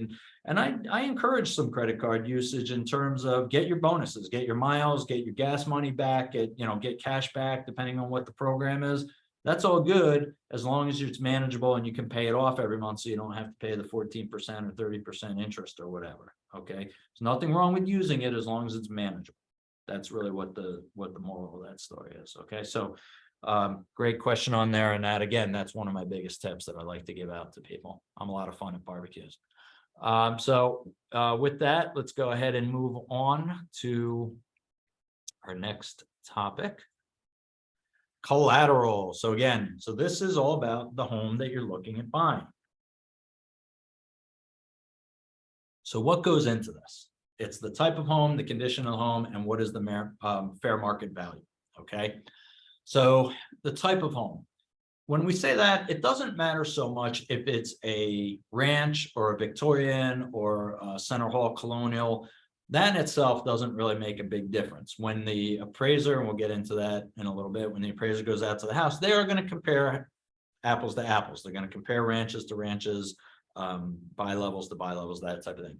But in terms of the programs, there's no program that is only for colonial homes. That's not the way it works. What it is looking at is the type of home. Is it a single family residence? Okay. Is it just a one unit where there's one person, one family that would live in this unit? Is it a multifamily? Okay. And when it comes to that, what we're looking at is 2 to 4 units. So you have a building and there's 3 units in it. You're going to live in one, you're going to rent the other 2 out. Perfectly fine. But that does limit some of the programs that are available. Some programs are not available to multifamily homes. Some programs are available, but they put restrictions on. You might have to have a bigger down payment in order to get into it. Okay. There are some different things like that. So if that's something you're interested in, again, talk to your mortgage specialist early about that. Some people want nothing to do with that. I don't want neighbors right next to me. I don't want tenants right next to me. Fine. But if that, it can be a great way to help you pay for your mortgage. Okay. Again, depending on your situation and the program, it might help you pay for 2/3 or all of your mortgage. So might be a beautiful thing. Generally speaking, 1 to 4 units, that's what we work with, and that's residential lending. Again, not Ulster Savings. This is nationwide mortgage lending. 1 to 4 units, that's fine. That's called residential lending. That's what we're here talking about today. Anything over that, there's a building with 6 units in it, that's considered a commercial property. Totally different animal. Doesn't mean that you're not going to get financing. Here we have a commercial department that does tons of business. They're excellent at what they do. Has nothing to do with what we do here on the residential side. So we would, if somebody's talking to me and they say, I'm looking at this 8-unit building, I'm going to refer you over to one of my specialists on the commercial side. Okay. They're just wildly different guidelines. So we don't get into them here. So 1 to 4 units, condominiums, townhouses, or what's called a PUD, planned urban development, townhouses, PUDs, condominiums, all that is fine. Co-ops, we don't do here. Okay. I'm not saying there's anything wrong with them, but it is a different animal for anybody that hasn't never looked into a co-op or never was fully sure what it meant. You're not really buying a unit, you're buying shares in a corporation. The shares that you're buying relate to the 4 walls that you're going to be living in or owning. But you're not technically buying real property. You're buying shares. It's a totally different animal. I've done them other places. They're fine. They can be a big pain, but again, we don't do them here. Okay, so just be aware of that. Not a lot of condos in the areas that we service, but there are some. Or not a lot of co-ops in the areas that we service. There are some. Manufactured homes or mobile homes. We do them. There are limitations and restrictions on them. Okay, so if that is something that you're interested in, again, talk to your mortgage specialist early on that so we can make sure we point you in the right direction with program. When we talk about that, though, it has to be where you're buying the home and the land. If you're looking at buying a manufactured home that's in a park, or you're looking at buying one and putting it in a park where you're going to have lot rent, that we do not finance because you're not financing the land, you're only financing the building, and that is essentially considered, because it's old common name mobile home, it's essentially considered an auto. It would be an auto loan, and that's not something that we're doing here. And there's a lot of companies got out of that business, but again, you do. And I don't really have a go-to on that, but do a Google search and you can find it. So if that's something you're looking at, is buying one of these units that's in a where there's a lot lease, in a park, that's the way to go. Modular homes, log homes, things like that, unique homes, we may or may not be able. Modular, we generally don't have any problem with. We would treat that just like a regular single family. Log homes, any type of unique thing like a dome or anything like that, that's going to be a case-by-case basis. We're willing to take a look at it, but the more unique it is, the harder it is to get financing for. Condition of the house. Okay, so it does not have to be pristine, does not have to be new, but it has to be livable. Can't be any health or safety issues. Okay, so things like missing stairs going up to a deck, that's going to be an issue. Broken glass, missing handrails, mold, if there's mold in the basement because it got too much. So can't be any health or safety issues for us to move forward. Doesn't mean it's a dead stop in terms of we won't lend on it, but it generally means that those things have to be fixed ahead of time, or we can do what's called a rehabilitation loan, or commonly known as a rehab loan. We might be able to do that so that you can buy the house and then get additional funds to fix it up. Okay, that's the type of loan we do all the time here, but it's a different animal, and we may not be able to do the max financing on something like that. You may have to have more money for down payment and for reserves and things like that. Okay, but it's a perfectly viable option. So condition of the home. So there's 2 things that are done when looking at the house generally, is an inspection and an appraisal. Okay, and they are 2 wildly different things. An appraisal, we require, every bank requires, again, general mortgage lending guidelines, for an appraisal to be done. And that gets into the last topic also, the fair market value. The appraisal is done by an independent third party that's going to go out to the home and take a look around, snap pictures, take some measurements, and then they're going to go ahead back to the office and they're going to do a workup based off of similar homes in the area. What does the area mean? We generally try to stay to a half mile to a mile away, depending on how many houses are selling. Then we may have to go further out, but they're going to compare it to similar homes of that kind. We're not going to compare a condo to a colonial house. Okay. Condo is going to be compared to a condo. So they're going to be looking to work up the fair market value. Fair market value is not what one person is willing to pay. You go and see a house and you fall in love with it and say, this is it. I love this house. I love pink carpeting and purple walls, and I love gold-plated toilets and all that. I love it. I'm going to pay $500,000 for this house. The appraiser goes out there and he's going to compare it to average houses that are on the market and come up with a value of $300,000 because it doesn't have all these special things in it. Okay. We're going to go off of the fair market value. It's not what one person's willing to pay. It's what the general public would be willing to pay. That's what the appraiser's job is. Now, I said earlier, it's done by an independent third-party appraiser. I read articles, I see videos on this all the time. Again, it drives me crazy. We're like, oh, the bank underappraised my house because they don't want to lend money, so they're gonna give me a low appraisal. The bank always gives you a low appraisal. The bank doesn't give you an appraisal, period. It's a third party that does it. This is what they do all day long for a living. Okay, they are the experts in doing this. We are not. So they do it. We don't get to pick our appraiser. You're calling me up for a loan. I can't say, oh, I think this house might not be worth it. I better call, XYZ appraisals because they always come in high.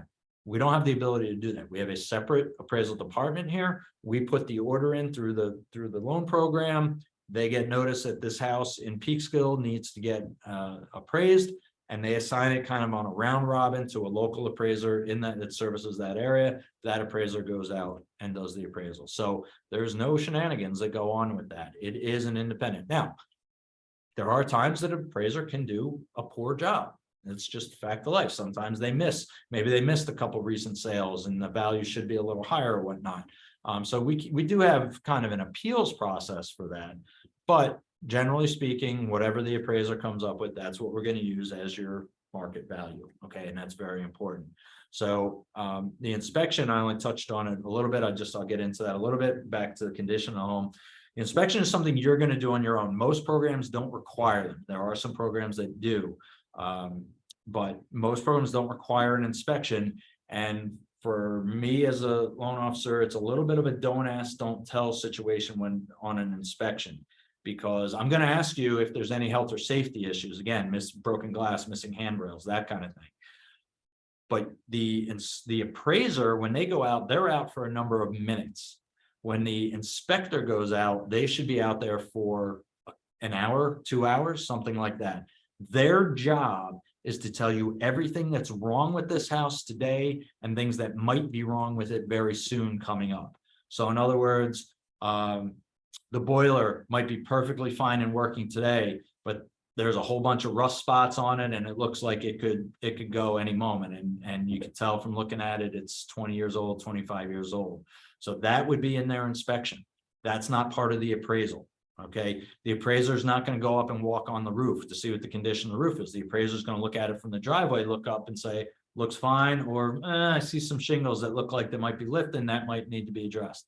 The inspector is going to go up on the roof and should go in the attic and look at it from both ways and see, is there any leaks going on? Is there anything that needs to be addressed? Okay. So you're paying the inspector to tell you everything that's wrong with the home now and in the immediate future coming up. Okay. Generally, you're not going to send that into us unless we ask for it. Again, there are some programs that require it. In that case, we'll ask for it, and whatever it is, we have to deal with. Okay, but it's even with that, it's generally not the aesthetics of it. It's not the colors and materials. It's what condition. Is there any health or safety issues for us to worry about? We're not going to put you into a home that is going to endanger yours or your kids' lives or something like that. Okay. So that is, I think that's about everything I wanted to go over with fair market value with the collateral. So again, I'll turn to my partners in crime here, Matt and Tony. Anything you want to add with that? Or is there anything that, any questions that we have on the list? Yeah, we got a couple questions. When talking about manufactured / mobile homes, do restrictions apply when a house is new or buying from a dealer or a house already on land that's being used? Yes, they can apply, and it can apply differently if it's brand new. So there's a program that's relatively new that's out there. It's called Mobile Home Advantage. Okay. And it's relatively new, and the house, so the manufactured home has to have been built under certain standards that go above and beyond just the average mobile home manufactured home. If it meets the guidelines of the Mobile Home Advantage program, then it opens the door up to maybe a little bit higher loan to value. It might be a little bit easier qualifying. I can tell you, I think the program's been out for about 2 years. I have not seen any of them that fall under the eligibility for Mobile Home Advantage. I've never talked to anybody and I know a lot of people in this business. Again, I've been doing it almost 30 years. I've never talked to anybody that's found one that has qualified under those. But if you are looking at new construction, that's a question that I would ask. The builder should know. They should know if they're building it to those specs or not.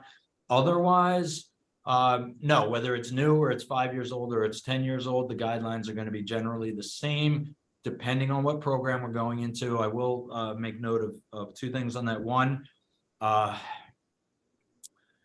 going to say it's June of 1976. If it was built prior to June of 1976, generally you're going to have very, very hard time finding financing for that. The federal government came in and established building requirements in June 1976 that all manufactured homes had to follow. Prior to that, there was no federal guidelines, or if there was, they were not enforced, or they were very, very different, very much easier to get through. So not the quality of them was not to the point of where it is now. The other thing I'm going to say, if you're looking at buying a single width mobile home, there are restrictions on that as well, as opposed to a double wide. Okay. So I don't want to get into too far in the weeds on that. Again, if that's something you're interested, when you talk to your mortgage specialist, make sure they know. And if they hear the term manufactured or mobile home, should be one of the first questions they're going to ask you. Are you looking at a single or a double wide? Because there are differences. There's some programs that won't do a single wide.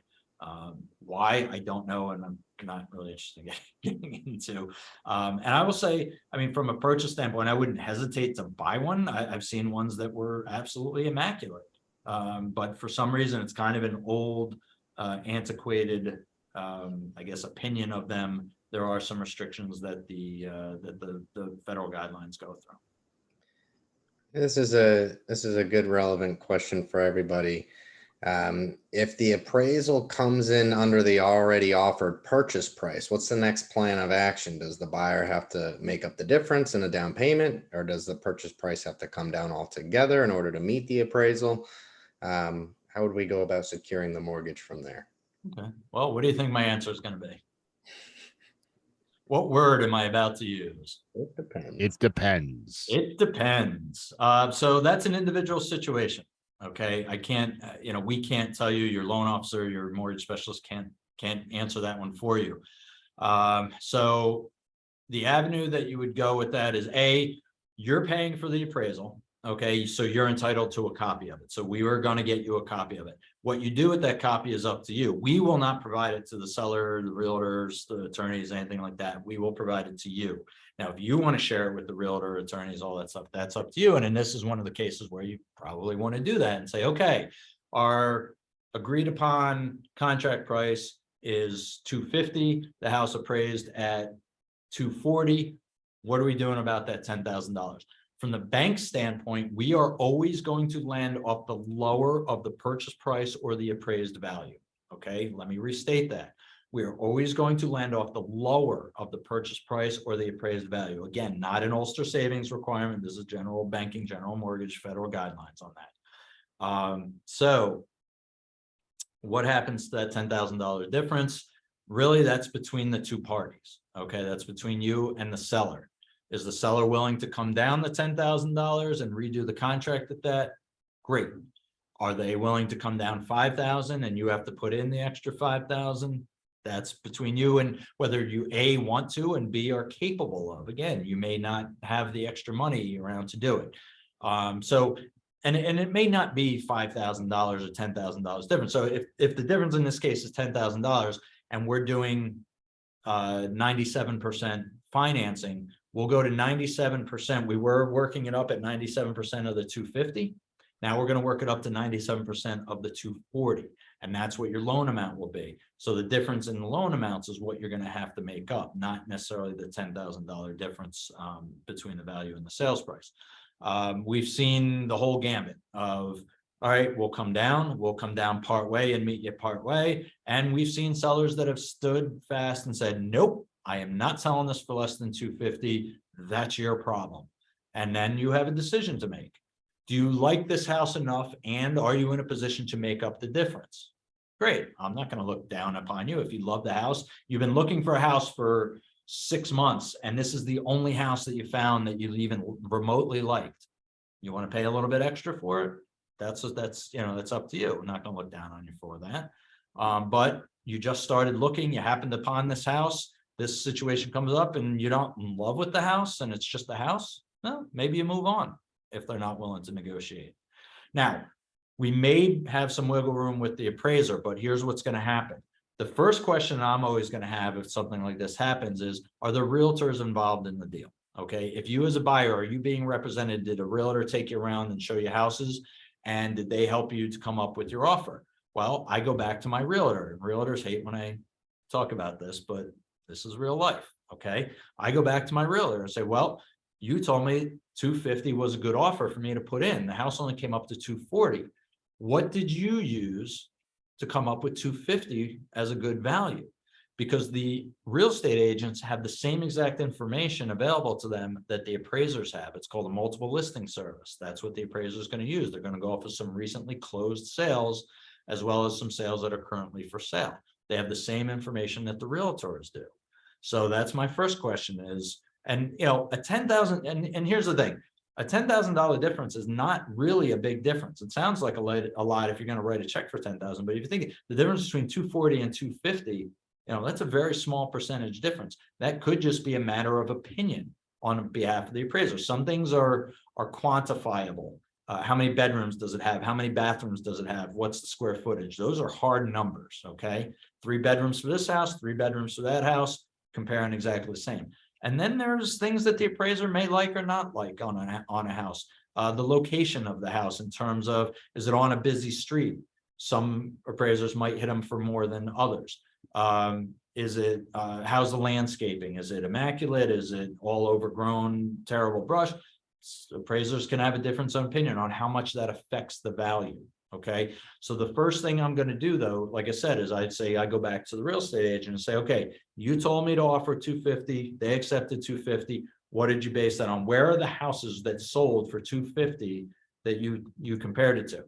They give you a list of houses, you send them in to us. We take that list and send it to our appraisal department. They reach out to the appraiser and say, hey, here's a couple of houses that sold recently that you didn't use. Are they acceptable? Or do they not work for some reason? And you go back and forth. I had a case, this is many years ago, but I had a case where a house came in severely under what they thought it was going to come in at. And they sent me a list of recent sales. Well, the problem was all of the recent sales that they had were new construction. The house that they were looking to buy was 50 years old. Okay, you can't really, there's a value in new construction. A house that's 50 years old, anything can break at any time.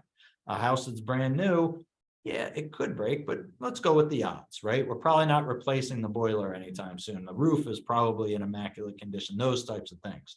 So we got to make sure that they're comparing apples to apples when it comes to that stuff. Okay, I know that was a very long-winded answer, but it's a good question. We do get it pretty much every every seminar that we do here, but it really does depend on the full situation. Okay. Anything else out there, guys? We just got a question in from Allison regarding time, the time window it takes to get pre-qualified and how good they are, you know, how long they're good for and that type of thing. I don't recall if you end with that or not, David. That might be the next topic at hand. I think you might touch on that. Yeah, it's one of the ones that we'll get into. We could talk about it here and cut it out since it's asked. That's fine. So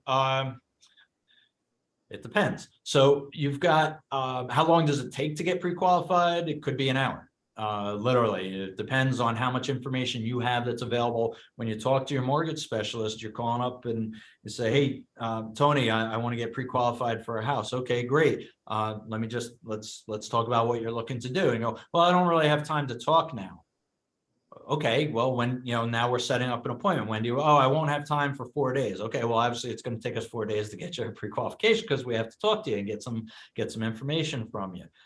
There might be situations where if you have variable types of income, self-employment, rental, whatever, where, you know what, I can get information from you verbally, but it would be much better, very, very beneficial for me to take a look at your tax return so I can work up your income accurately. Can you send me your tax returns? And it takes you a week to send the tax returns. Okay, well, that we can't really do a heck of a lot about other than call you up and remind you. So there's things like that. So if you're well prepared in terms of having your history in front of you and you let us run the credit and you give us some documentation so we can work up some hard numbers, we could get your pre-qualification very, very quickly. How long is it good for? I think technically they're good for in 90 or 120 days. So one of the things is if we pull your credit, okay, most documents have a 120-day shelf life in terms of your pay stubs, your bank statements, the credit pull, things like that. So if we pull your credit today, basically, essentially that's good. Your pre-qualification should be good for 4 months from that point because it's your credit report that's going to run out. If you're on a regular job and you're a teacher and you make the same amount every 2 weeks, yeah, your pay stub runs out, but getting a new pay stub is just going to give us the same information, so not a big deal. Okay, it's really the credit report is one of the key components of that, because when we rerun your credit, if you have now missed payments in between, over those 3 or 4 months, okay, that could hurt your score. If you've gone and bought a new car, I literally just had this today, where somebody that we had pre-qualified 3 months ago, we were taking another look at the credit, and they bought a car in that time and didn't sell one. So we just added a $300 payment. One of my loan officers called me up with that today. It is what it is. Now we have to deal with that and see if you still qualify. You may or may not. Okay, that's a $300 payment can have a big impact on whether or not you qualify. Okay, so those are the types of things that matter. Like I said, if we issue you a pre-qualification today and it takes you more than 2 months to find your home, and now we're going to start the full application at that point and moving it forward, we're going to ask you about rerunning your credit again, because generally it's going to take somewhere around 45 to 60 days to complete the home purchase. It can take less if everything goes really, really well. We could do it in 30 days, sometimes less. But let's say in general terms, 45 days, 60 days. The last thing that we want is your credit to expire the week before you're set to close, and we have to rerun your credit then. Now, if your score has gone down, now if you've added on debt, now if there's something else that we don't like, you've missed some payments, and now we're in the home stretch, it's one of the worst things we can do. We don't want to put you in that position. So we're probably going to ask you about rerunning the credit once we get somewhere around 45 to 60 days, when you're ready to move forward, just to avoid that issue at the end.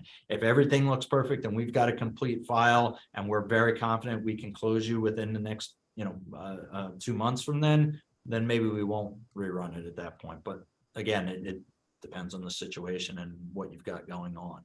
Okay, I'll talk about this again later, but one of the best pieces of advice I give everybody that's in this boat in terms of buying a house: respond to your loan officer. We go through this all the time. Your loan officer, your processor, we'll get into that in a little bit, but we ask for a document. Again, it's not because we're being nosy. It's because we need it. We don't want the file to be any thicker than it has to be.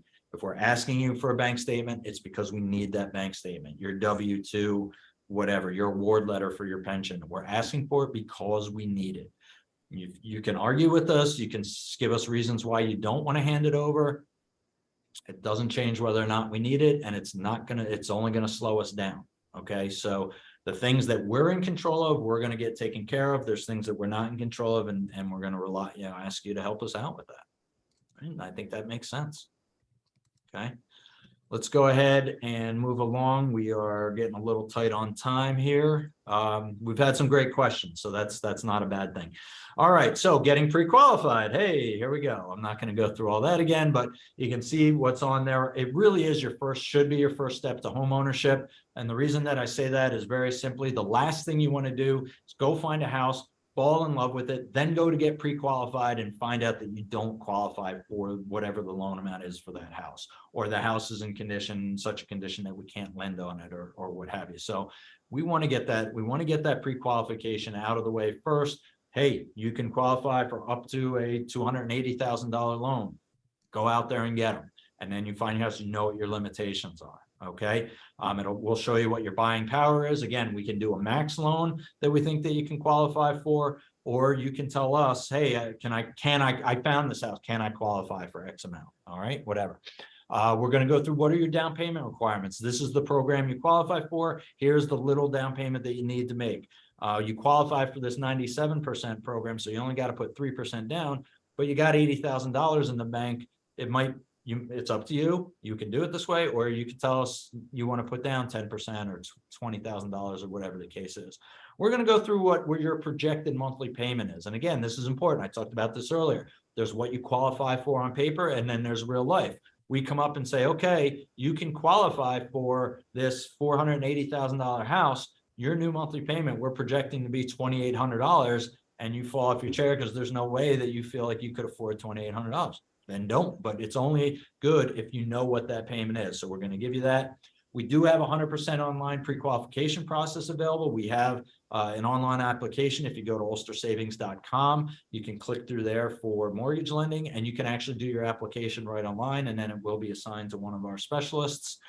Or you can contact us directly. Actually, online, it also does have you on a drop-down box, gives you the opportunity to select your loan officer if you have somebody in mind you want to do. So 2 o'clock in the morning, you're looking to have some fun, go ahead and put in your pre-qualification at that point, and we can do it right online there. The bottom box you see there, it's not a commitment to lend. Very simply, that's because this is still very preliminary. Okay, we're not guaranteeing that we're going to give you this money. Nobody can do that at this stage, at the pre-qualification stage. We have to gather, we may not have gotten documents from you to check things over. The file certainly hasn't gone into underwriting yet. So when we're doing the pre-qualification, if it's kind of based on if everything comes to fruition that we've talked about and everything goes well, here's how much it looks like you're going to be able to afford. Okay.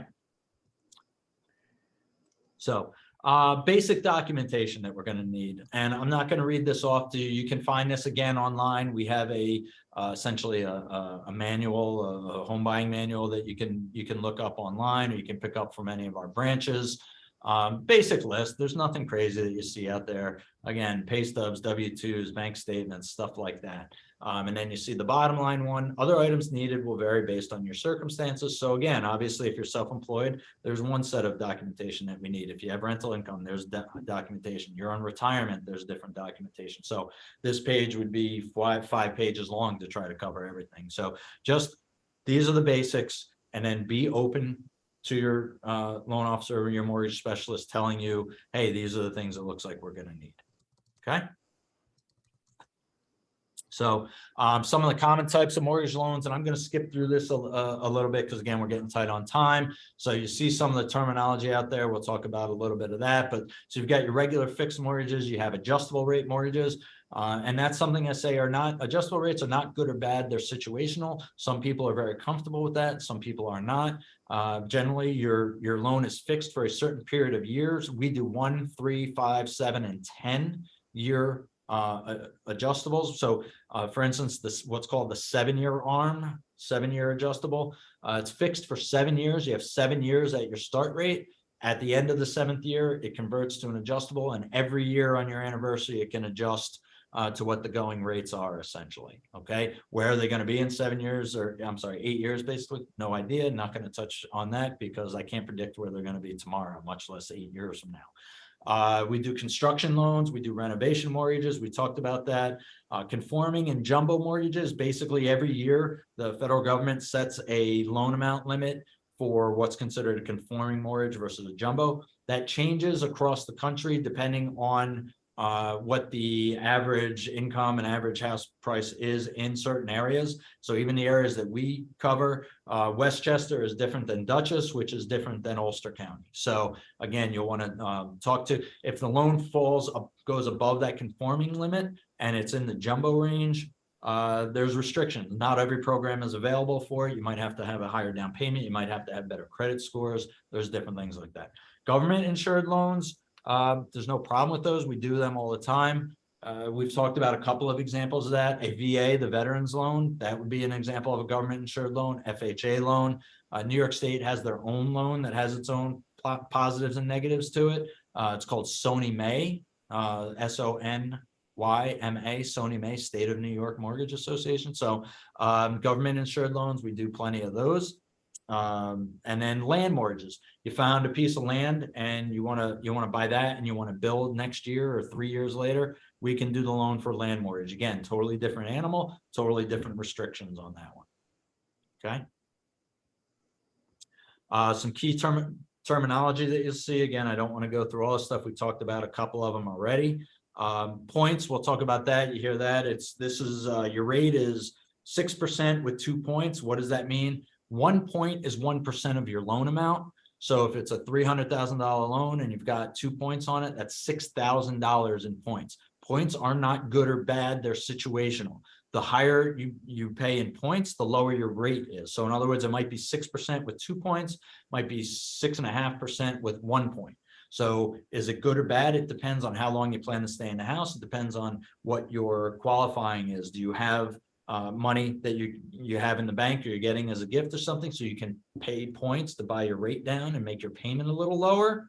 Or do you not have that but you make enough money that we can go with the higher rate? So again, not good or bad, just situational. And then PMI, MI, MIP, again, different terms that really mean the same thing, which is talking about mortgage insurance. I want to go through that real quick.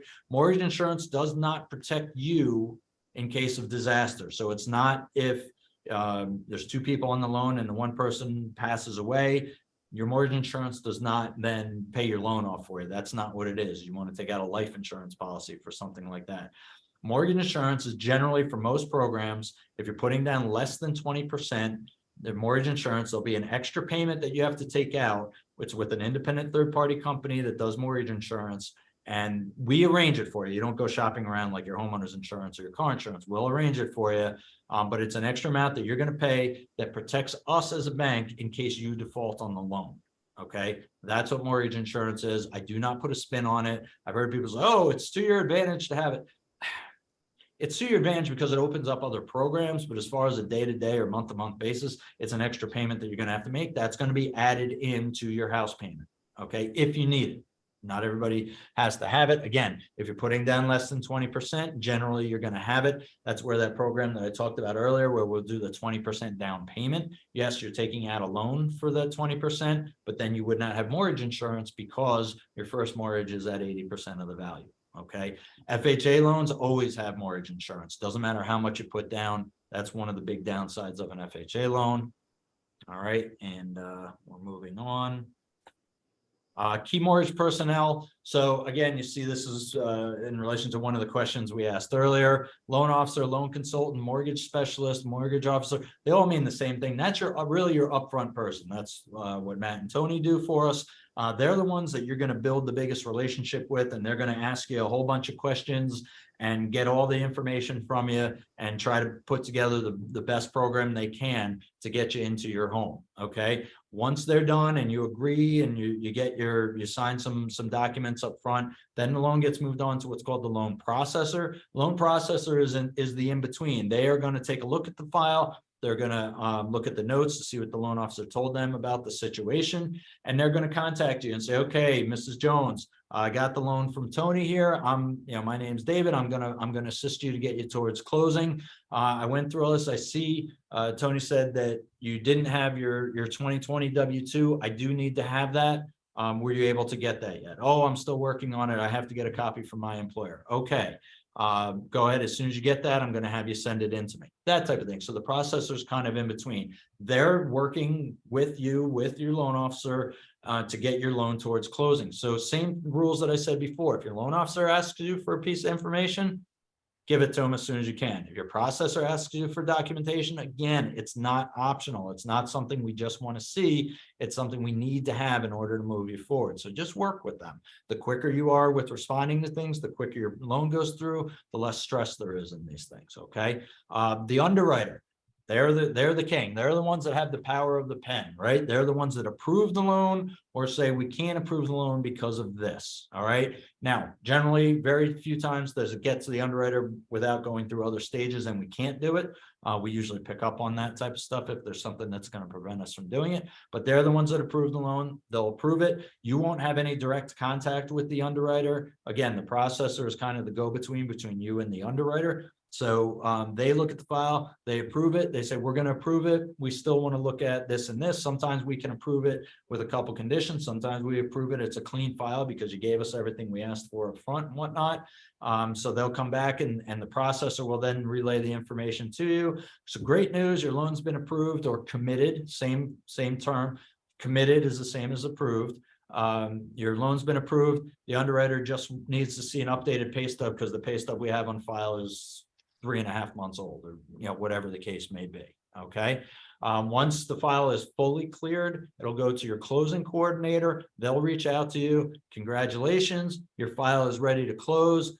We can close you on Monday at 2 or Wednesday at noon. What works best for you? Okay. And you'll work with them along with on a purchase. There's also your attorney, the seller's attorney, the seller. There's all these parties have to get together. That's one job I have never done in the mortgage business. And I'm glad because it does get a little hectic trying to coordinate everybody's schedules around. But they'll work on that. They'll work very hard for you to get it set up at a convenient time for everybody. And then they're the ones that'll let you know, okay, great news. Everybody's agreed on. We're going to do Thursday, 9 o'clock in the morning here at our Kingston office on Schwank Drive. And they'll also get you some documentation over. That's where they'll get you your closing statement so you can see all of the costs and all of the fun stuff.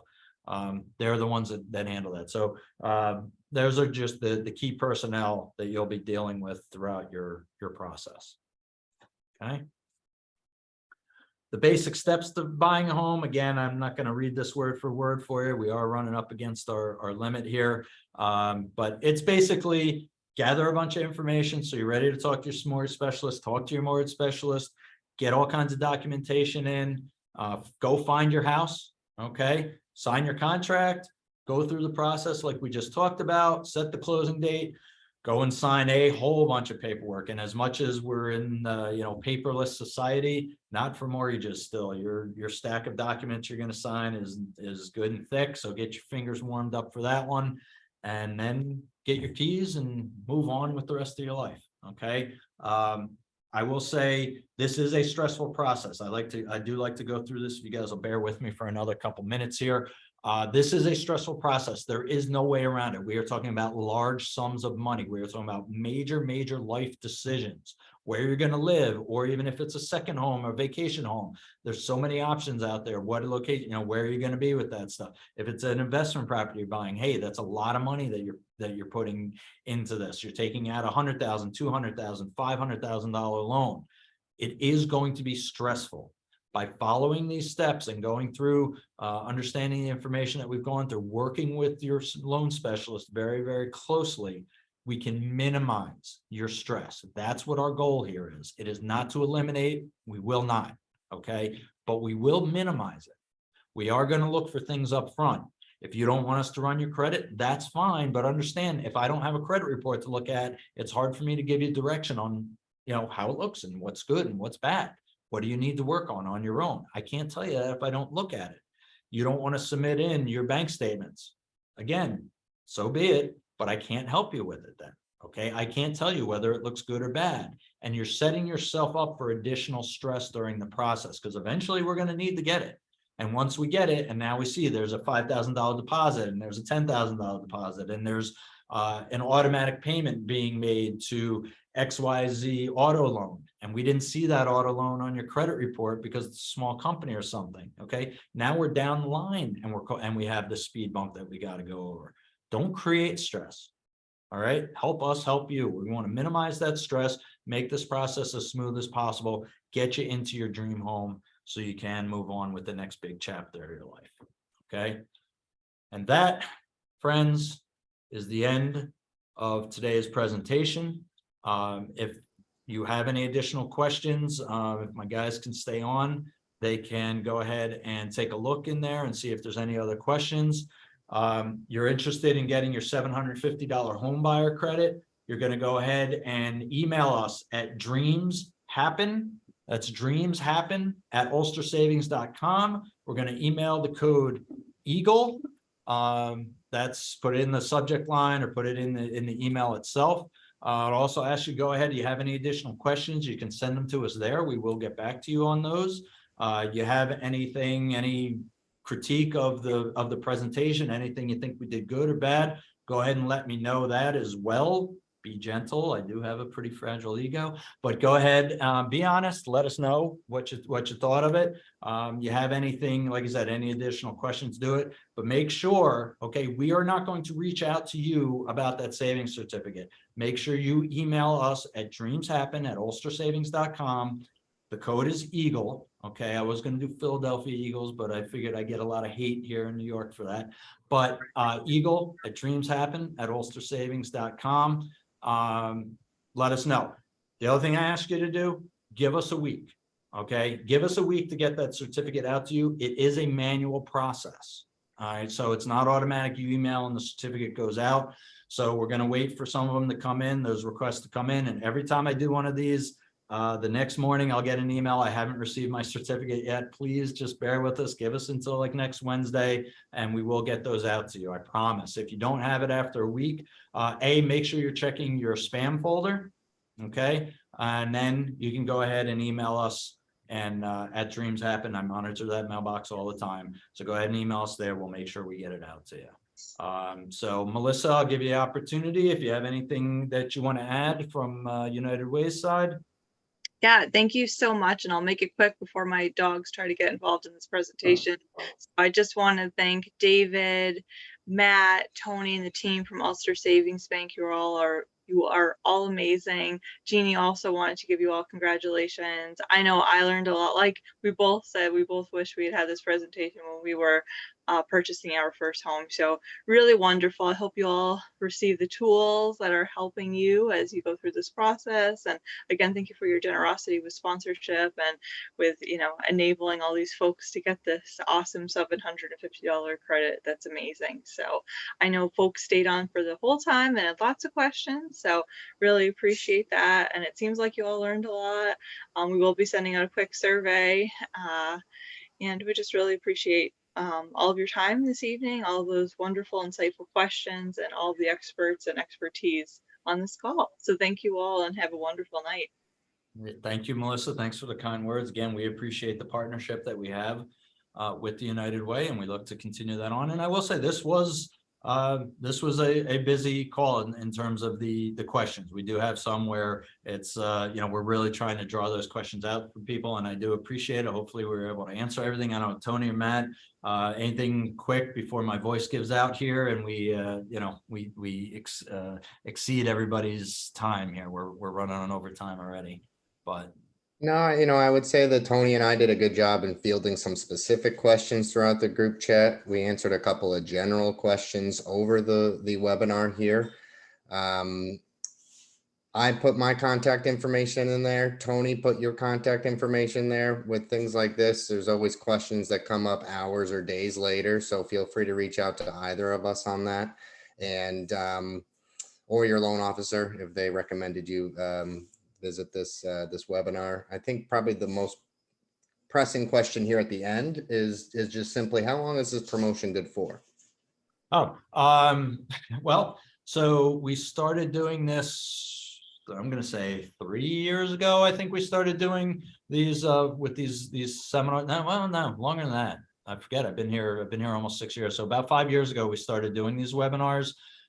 They generally have a 2-year lifespan, and then we extend them from there. So the current certificates that you get, they're going to say that they expire December 31st of 2024, I believe. So plenty of time. If it takes you longer than that, reach out to me and we'll work something out with you. yeah, if you know anybody, friends, family, whatever, that is looking to buy a home, we do these several times a year, these workshops. So just, have them get in touch with us in terms of when we're doing the next one. Happy to get them registered. All right. And I think with that, let's call it a night. I appreciate everybody staying on. Tony, Matt, thank you so much for your help. Melissa and the gang from United Way, appreciate you partnering with us on this, and have a great evening, everybody. Have a great fall, and go Birds. Good night, everybody. Thank you very much. Thank you, everyone. Go Steelers. Yeah, good luck with that.